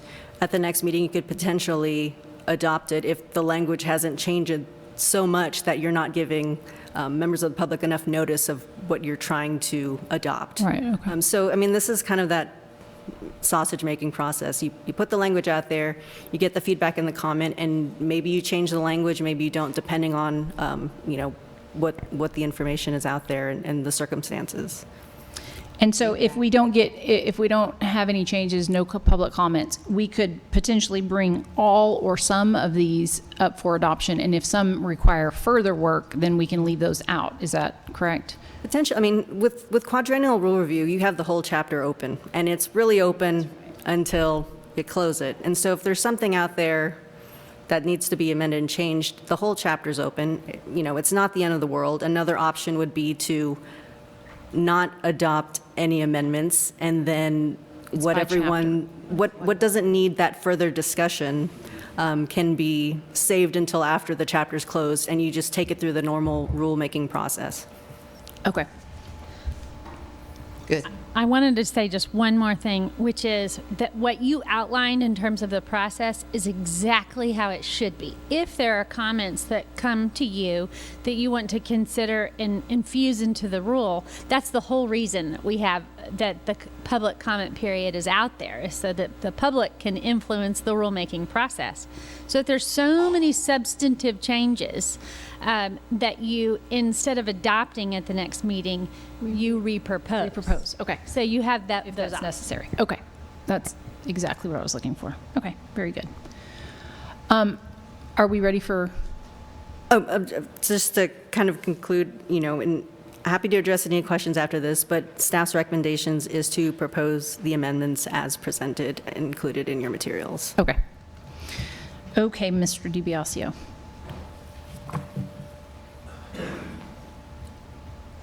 Great. Thank you very much, Madam Chair, members of the board. For the record, Scott DiBiasio with the Appraisal Institute. And I hope that the information that I was able to add to Mr. Swinney's presentation was helpful.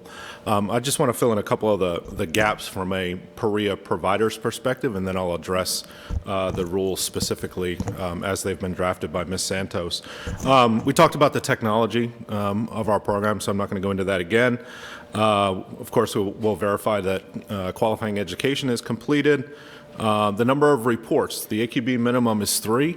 I can tell you that our program will result in no fewer than 36 full and complete appraisal reports covering a myriad of different properties and a myriad of different types of assignments. So my impression is that you're actually going to get an appraiser, a better appraiser through a Prea program than you necessarily do through the traditional supervisor trainee model. You know, you've all heard the comment out there that, you know, if your supervisor's doing it the wrong way and they teach you to do it the wrong way, then that's how you're going to do it probably for the remainder of your career. And we're going to make sure that people obviously are trained in the right way. So, you know, hopefully you'll get a more diverse appraiser and a more, an appraiser that has been exposed to a variety of different property types, assignments, you know, complexities, so on and so forth. In terms of the cost, you know, I mentioned low 4 figures, and I will stand by that. And it's probably towards the lower end of that 4-figure amount. And I think we're looking at it from a long-term perspective. We're going to try to bring people through our Prea program and then get them on the path to designation, and hopefully make them lifelong members of the Appraisal Institute and realize that income stream over the long term rather than on the short, in the near term. So I think you'll find that our the cost of our program probably will be somewhat less than other providers just for those reasons. Our mentors will be required to be AI designated professionals and probably MAI designated appraisers and not SRA, although I'm not 100% certain of that. And also our mentors will be required to go through some sort of mentor orientation program, I think is what they're referring to it, very similar to the supervisor trainee course that supervisors and trainees. This will be for the mentors only and not necessarily for the participants, but we want to make sure that they are aware of the expectations of a mentor that is helping somebody through the Prea program. Mr. Swinney mentioned that there's 7 concept papers that have been submitted. I know that at least 2 of those concept papers are from AMCs, and those AMCs are intending on using their Prea programs for internal development purposes only, in terms of getting people trained, putting them on as staff appraisers, or putting them on their appraisal panels. I don't believe that they are intending on making them publicly available at this point, although one of them has indicated that at some point they may want to make it more broadly available rather than just for bringing appraisers into their organization specifically. And that is really all I wanted to cover on Prea from the provider's perspective. Now, the rules that Ms. Santos has drafted specifically in 153.15, and I will say that of all the rules that are listed there, we have no issues with any of the other rules other than 153.15. And my comment on the draft is that what we have seen is okay. But it could use a little bit more meat on that bone. For instance, Prea is listed as one of the alternatives, one of the ways of gaining experience, and that language says one or a combination of the different types of experience, whether it's mass appraisal, consulting, regular traditional appraisal reports, and now Prea. And of course, Prea is an all or nothing proposition, so I wouldn't want participants in a Prea program to be misled into thinking that they could partially complete a program and then use other types of appraisal experience to satisfy the required number of hours. So I had provided some language to Ms. Santos, and certainly, I could go into more detail on that language now, and the board can consider it at this point, or if you wanted to propose the rules as they've been drafted, then we can submit it formally during the public comment period. The other comment that I have is that the language says that the board may accept Prea as satisfying the experience hour requirement, and I paraphrase there. The word may gives me a little bit of pause, only because it does give a lot of discretion to staff and to the board as to whether or not to accept a certificate of completion to satisfy those experience hour requirements. In addition, I would respectfully ask for some clarity in the rules that completion of the 2 different modules, licensed residential and certified residential, can be utilized to satisfy 100% of the experience hour requirements for 100% of the experience requirements. It's not hour requirements, but 100% of the experience requirements for those 2 credentials. You saw that there are a couple of states that have only partially adopted Prea, and we're working with those states. But I would really like some clarity in the rules that completion of an LR program satisfies 100% of the requirements for LR, and I believe it's 67% of the requirements for the CR credential and 33% of the experience requirements for certified general. And then completion of a CR Prea program, 100% of LR, 100% of CR, and the 50% of certified general, as Mr. Swinney alluded to. I think the rules, as they're written now, again, I think are acceptable, but a little bit more detail and assurance for participants in Prea programs that they will in fact, A, get credit, and B, get all of their credit by having gone through that Prea program. Just in rulemaking and in lawmaking, the word may just gives me a lot of concern that, okay, may or may not could potentially become part of the equation. And certainly, you know, we wouldn't want to have somebody standing here with a certificate of completion in their hand, and for whatever reason, this board or a future board says, you know, no, we're not going to accept your Prea certificate of completion. We have that leeway within the regulations. So, you know, if it, like I said, I provided some language to Ms. Santos, and would be happy to provide that language to the board or through the formal comment period to just give a little bit more clarity in the rules as to what completion of a Prea program can be used to satisfy. So I appreciate the opportunity to make these additional comments here this afternoon, and would be more than happy to answer any questions. Ms. Sprinkle. I appreciate your concerns about the word may. However, I really think any rule changes specifically at this moment are a little premature when there isn't a program out there. We haven't seen it. We don't have assurances that the AQB has qualified it. I think it's something that we should keep in mind that would be on the agenda the minute if a Prea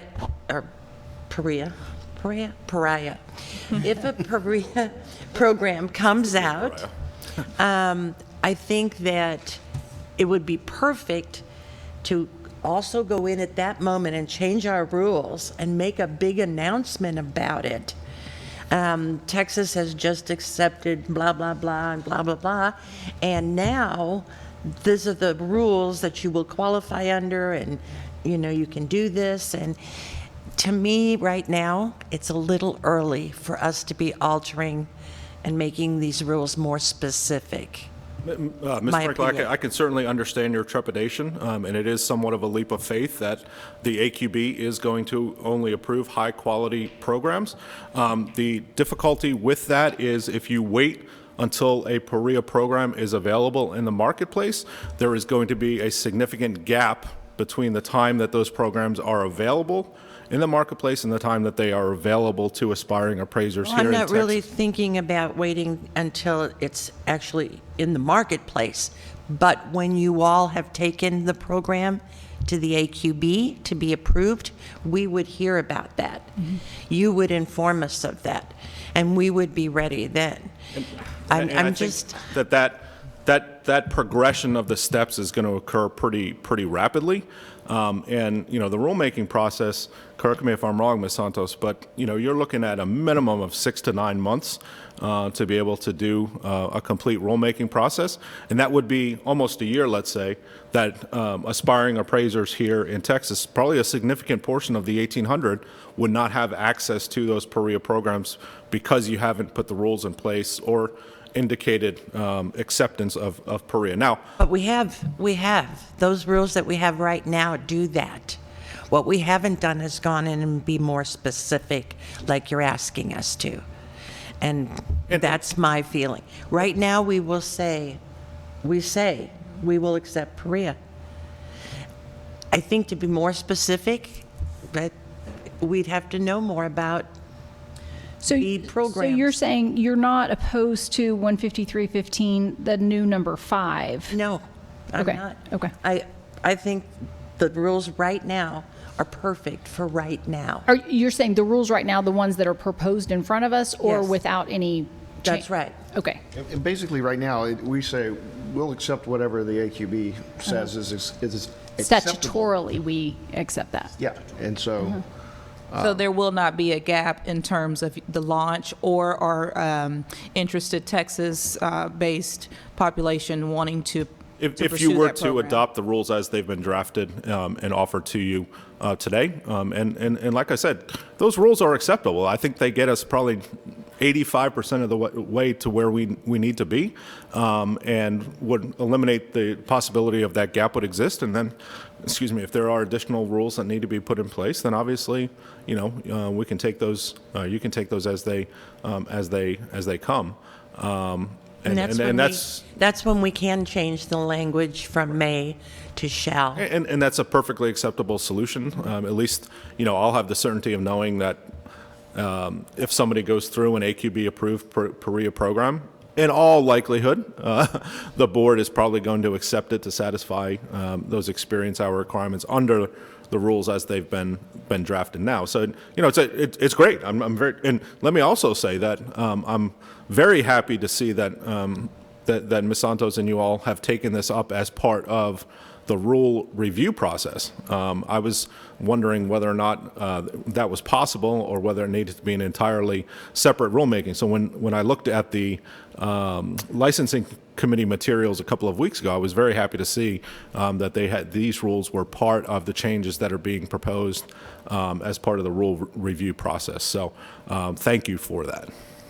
So what we could do is today approve the language as it is written in here, and then at the committee we could take the language that Mr. DiBiasio is submitting and any other public comments that we receive, and at that time at the committee level then go through those and decide whether or not we want to then repropose, or if we're good with the language that we've approved today and adopt at the next. Does that sound like that way we're taking into consideration everybody's, but we're not holding any process up? Is that acceptable? Yes, that is a way that we can go about addressing any additional comments. I mean, I think I've said this earlier, this is exactly how you've described the rulemaking process. I think the only real difference is we're in the middle of the quadrennial rule review. But as you said, we could go to the committee. I think that's naturally what we wait for when we propose a rule is, are we going to receive any comments, or is there new information that can be considered in shaping the language? Okay. And I'll try to make any suggestions that we provide as part of the formal comment period as simple as they can be, so that you don't have to repropose them at that point, because they constitute significant changes to what was proposed. So I'll try to keep them as narrowly focused as possible. Okay. And like I said, we can live with the rules as they are right now, but there would be, I think, some benefits from having a little bit more meat on that bone. Yeah, and I think it's important for us to be, if the industry is asking for clarity, I think that it's important for us to give that clarity because of the significant investment that providers are putting into these programs. I can definitely see why they would want absolute clarity on that. Yeah, and actually, that, while I'm thinking of it, that was another question that Ms. Reed Lynch asked, and I think that Mr. Sweeney misinterpreted what she meant. But in terms of the total development costs, our board has authorized up to $2.5 million for the development of our Prea program, and we've been gracious enough to get 1/4 of that, $500,000, or 1/5 of that, 20%, sorry, from the Appraisal Foundation. So it is a significant investment, capital investment for the Appraisal Institute. Having the rules in place now gives us a little bit more comfort that one of the larger jurisdictions in the country will accept it. Right. Yeah. Madam Chair, may I Yes, ma'am. Thank you for bringing those topics up, and that's exactly what we need to hear as a board, in terms of how the industry is affected, and that includes providers. So we will take that into strong consideration as we develop the rules and move forward with it. Is it appropriate for the entire board to get a copy of the comments? Is that okay? Or do we wait until the official public? We can supplement our materials and include those comments. But I was just going to interject also, there isn't a motion on the table yet on this. And I'm also happy to respond to the extent that I can to any of your questions currently, because that will help me shape and prepare for any additional comments at the Education Licensing Committee. So if there's any responses or any questions anyone has today, about any of these comments. I'm happy to address them to the extent that I can. And I'm sorry, Ms. Sandler, I'm not trying to make more work for you. I'm trying to keep this as simple as possible. But Yeah, no, the feedback is invaluable to us. Yeah, we'd much rather hear it on this side than on the other side. And quite honestly, it may take a little bit more time to get it right, but I think that is the most important thing. Absolutely. Is getting it right, right at the beginning. So, and like I said, the initial draft, not yet proposed, but the initial draft that your council has provided to you is acceptable, and we'll just hopefully provide some comments that you'll look at and maybe put some additional meat on that bone. So. Yeah, I think we've known for a long time that when this program came down, it was going to be a big change, and we've just been kicking the can down the road for so long that time has now come that we're going to all have to invest a lot of time, staff, committee, board, into making sure that we get this right. So hey, Steve, I have a question that's not related to the rule, but you talked about who would be mentors. As far as they would have an MAI designation or whatever, but who are those? Do they work for? No, they will not be AI employees. They will be, potentially bank lender employees. They could be, someone in Miss Reed Lynch's firm. Could be Miss Reed Lynch herself. It could be, a variety of different things. There may be appraisers, certified appraisers out there that decide that's what they want to do, is only mentor people coming through a Prea program. But I think the more likely scenario is that it will be, somebody that is willing to give back a certain portion of their time to the profession. And I should also say that our mentors are going to be compensated. They're not giving back. They're all appraisal work is charity work, isn't it? But they definitely will not be employees of the Appraisal Institute. There'll be obviously some type of an agreement there, but it could be, anyone that's a certified appraiser. I'm just trying to figure out, is this a Paul Hornsby type guy, or is it, or Larry I would think it's like guy? it's like a semi-retired person. Could be, is in my mind. I mean, I don't know why. Or I know of somebody in Montana that wants to be a full-time mentor full-time mentor for people going through Prea programs, not just in his state but around the country. And since it's virtual or online and stuff, they can do that. So. Yeah, how many can they mentor? The AQB does have some parameters in place in terms of making sure that the mentor is dedicating sufficient time to each of their mentees, but they have not specified a specific number. I suspect that at some point they may want to revisit that and put some limitations around it, but who knows? You may have a mentor that can successfully and effectively mentor 25 or 30 people. Do we have any jurisdiction over that, or potentially? No, it's not a specific license just for mentoring. Well, I mean, but it is an appraisal practice. Yes. Potentially. We did have an idea talking about not knowing these people exist until they arrive on our doorstep. What do you think that the providers would, what would their reaction be to if we said, can you let us know on a quarterly, semi-annually basis how many Texas participants you have in your program, so that we do have some idea of what's coming? Prepared. Yeah.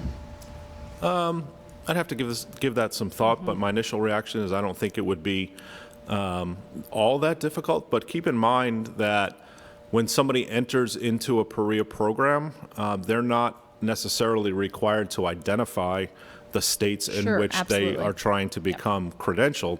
We could give you somebody that resides in this state. I think that would be the best that we could ask for certain. I mean, they had to be, if they were I think that's what we were talking about, was when they do apply for the Prea program, they have to, those qualifying education credit certificates have to be submitted, and I think they do have to provide what state they want to be accredited with, don't they? Because I mean, Eventually, it's yeah. acceptable. Yeah. Once they have that certificate of completion, they're going to have to go through your normal Somebody application process to become licensed and authorized to sit for the exam. Okay. And you'll have some sense, but I can understand the chair's point about having some, and it goes back to Ms. Robinson's question about planning. If you did have that list of people that have Texas addresses, let's say, that are in our Prea program and other providers' programs, it may help you to plan for the future in terms of, licensing resources, enforcement resources, so on and so forth. So I don't think that would be that big of a deal to satisfy a requirement of that sort. Okay. Rolando, this might be something that the Education Committee talks about, but I can foresee that a person working as a mentor in Texas may want it to be part of his continuing edge credit or get credit somehow. That might be something I can see it coming. That one I can see. Because if they could double dip, that would be great. We can't as board members, they can't as mentors. And I think your rules probably allow that because you can get a certain percentage of your continuing education through teaching and those. If you sign up, you get 3 hours. Only at the Not today. one meeting every 2 years.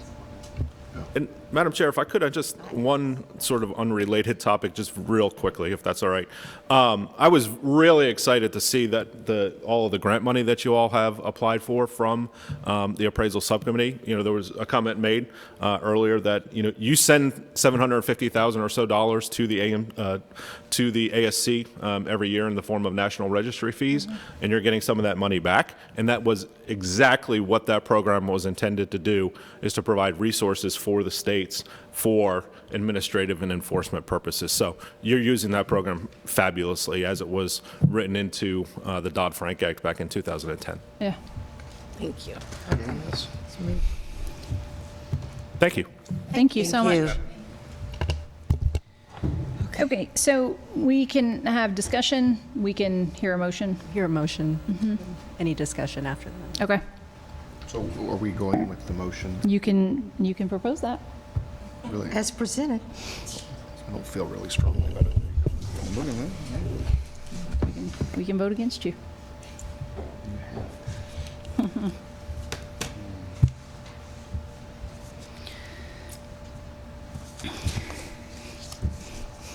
Madam Chair, I move that we propose the amendments as presented. Second. We have a motion by Ms. Reed Lynch and a second by Mr. McAnally. Any discussion? So you're saying that we can. There's still opportunity there's still for. opportunity to Yes. change these as needed. Yes. In committee level and then board level on the next go around. Yes. And I would ask that the Education Committee meet sooner than later in the event that you need two committee meetings before the next board meeting to take up these comments from the Institute and any others that we receive. Yes. Public comments. I would agree to that. Okay. And in the back of my mind, we have an August meeting and a November meeting. So we can we can read the pulse in August to see if we want to go ahead and accept, Right. or we can leave it open if there's still more work that Prea needs to do to get AQB, and then we could even wait until November to accept those comments and then close it out. What is our time limit for rural review to get these closed? Is there a deadline? November.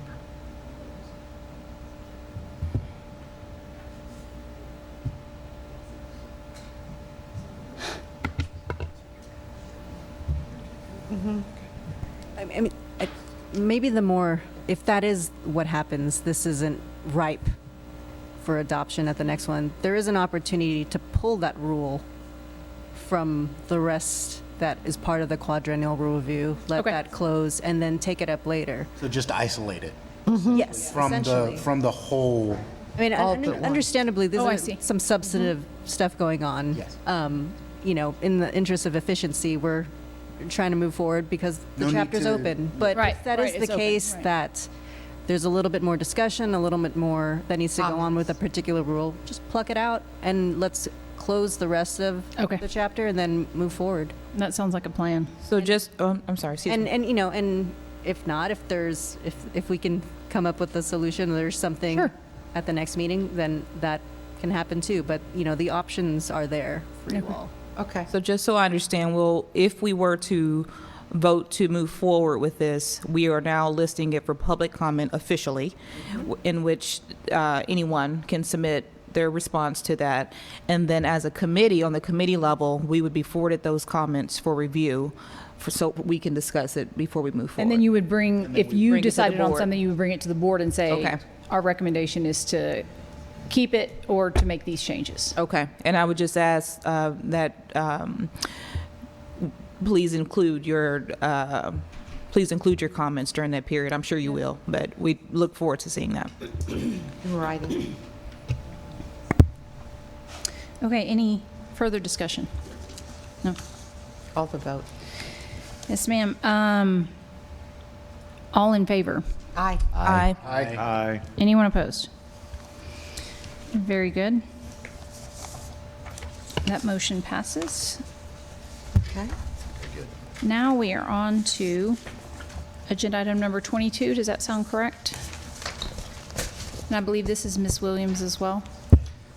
There's no page in our material on this, and there's no action required by the board. It is the discussion and possible action regarding a 2-year renewal of the agency contract with Pearson VUE for licensing, examination, development, and administration. Ms. Williams.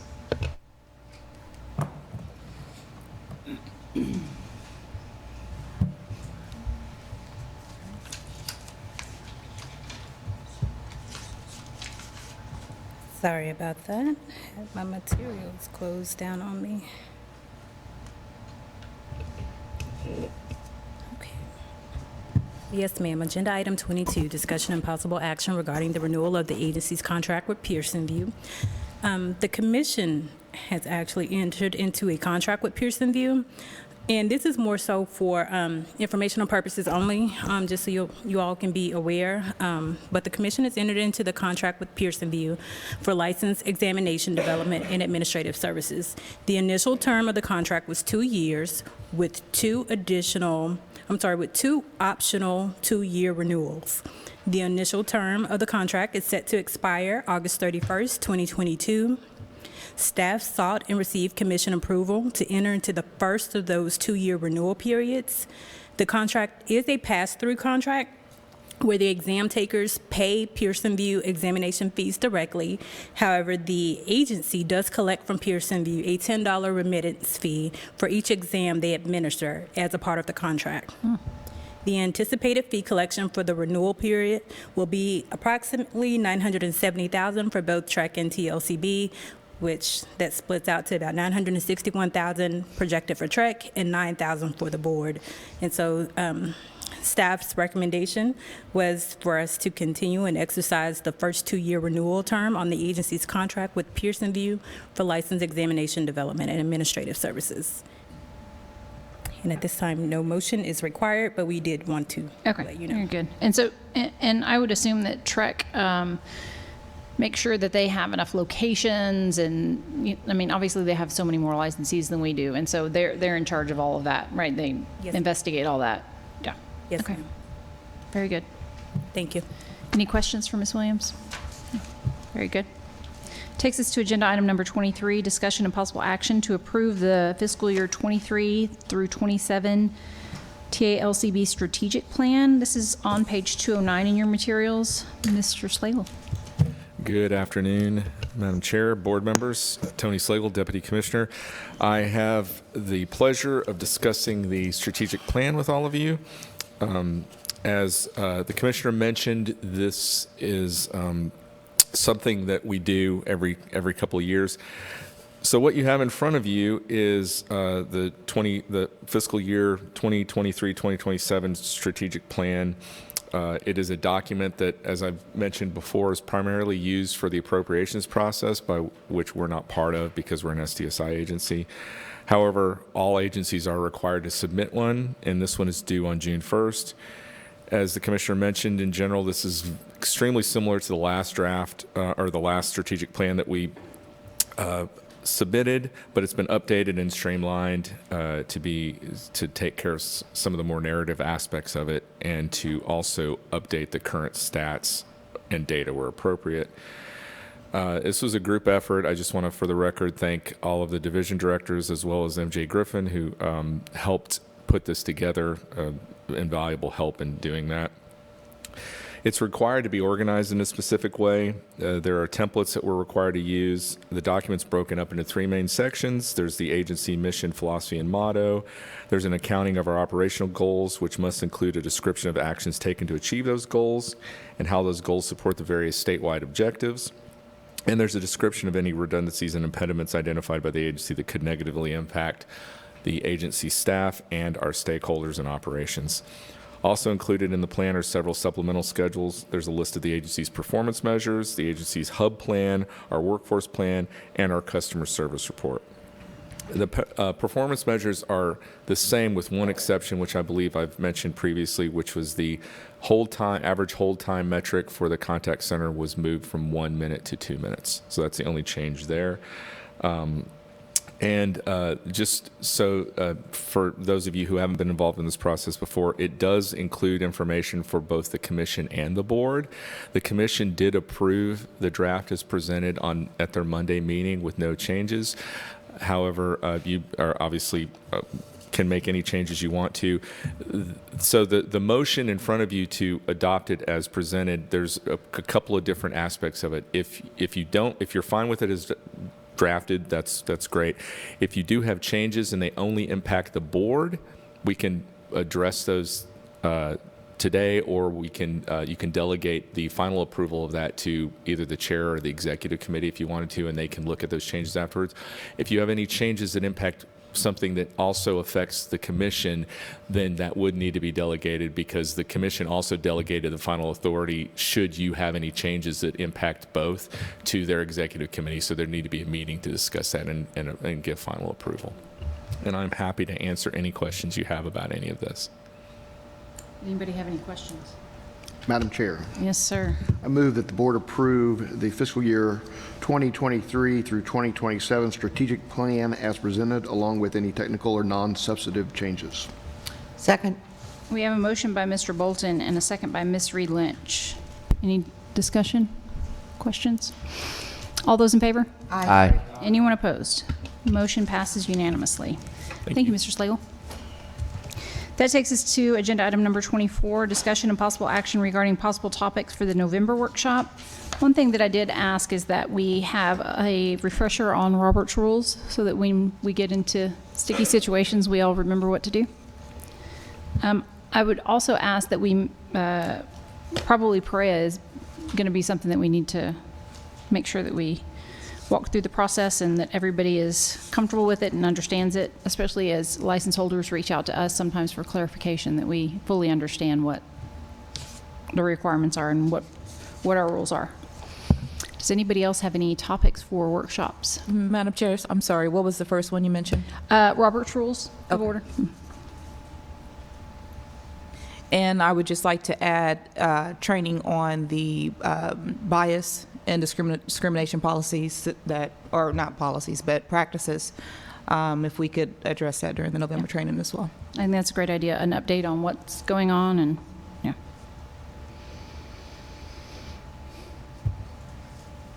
Any other suggestions? Okay. And we might, that's an open list, and we can add to it if something comes up. That takes us to agenda item number 25, discussion and possible action regarding agenda items for future meetings.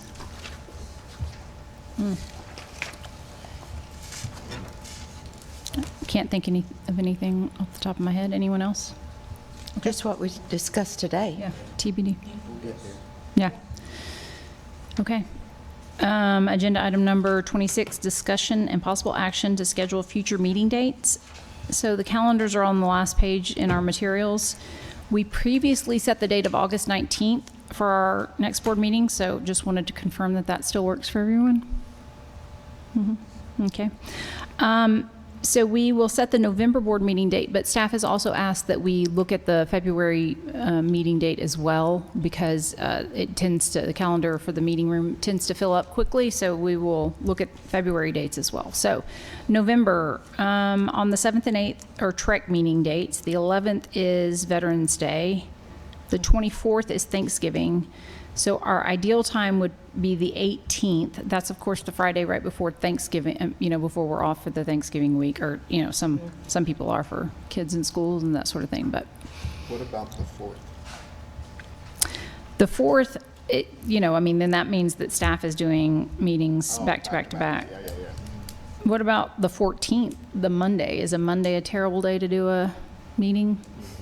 It is? Okay. Okay. Nobody likes Monday. You'll never hear the end of it from Friday. No kidding. I advise against it. 18th is fine. Let's do the 18th. 18th is fine. I love the 18th. So is 18th the best day for 18th? Not you? Okay. Paola can't do it. You have a conflict with the 18th? Okay. We also took a look. So remember, we have a workshop as well. So it really would be the 17th and 18th.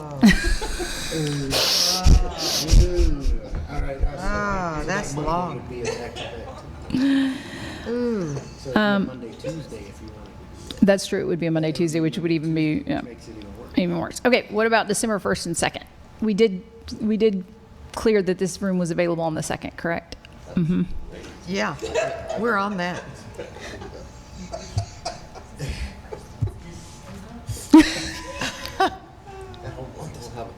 But it's the 1st and 2nd. It's the first and second. Yeah. I agree to that, only if we have a You want to go Christmas ahead party. and submit your absence? Who's bringing the eggnog? Presents. First and second. Okay. 1st and 2nd, not ideal, but all that works. Yeah. Yes. Okay. Okay. December 1st and 2nd it is. So the first is the workshop and the second is the Board meeting. Yes, ma'am. Okay. All right. Okay. Now the February calendar. Okay. TREC meeting dates are the 13th and 14th. President's Day is the 20th. So that would either be probably the 17th or the 24th. 24th is better. Or the 10th. I'm out the 24th. You're out the 24th. Let's bring this whole thing. How about the 10th? The 10th is right before the TREC dates. 17th. Well, the 3-day weekend is the Martin Luther King. For the 17th. Oh, Yeah. and so that's a bad time? Well, a lot of people What about the 3rd? like me. What about the 3rd? Third's good. February 3rd? Yep. I can't pick that for Give me the third. That's my demand. I'm at the whim of the board.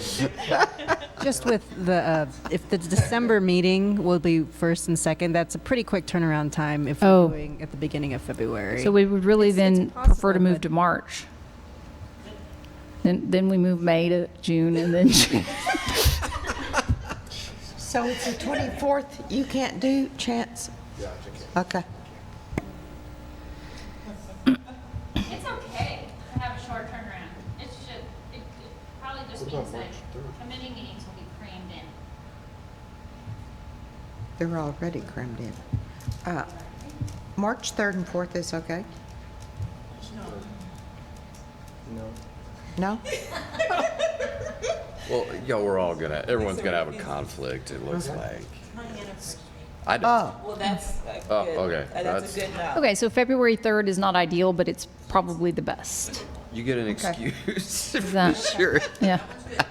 we'll take it. February 3rd? February 3rd, a nod from everyone? Okay, February 3rd. Fantastic. That was easy. That was easy.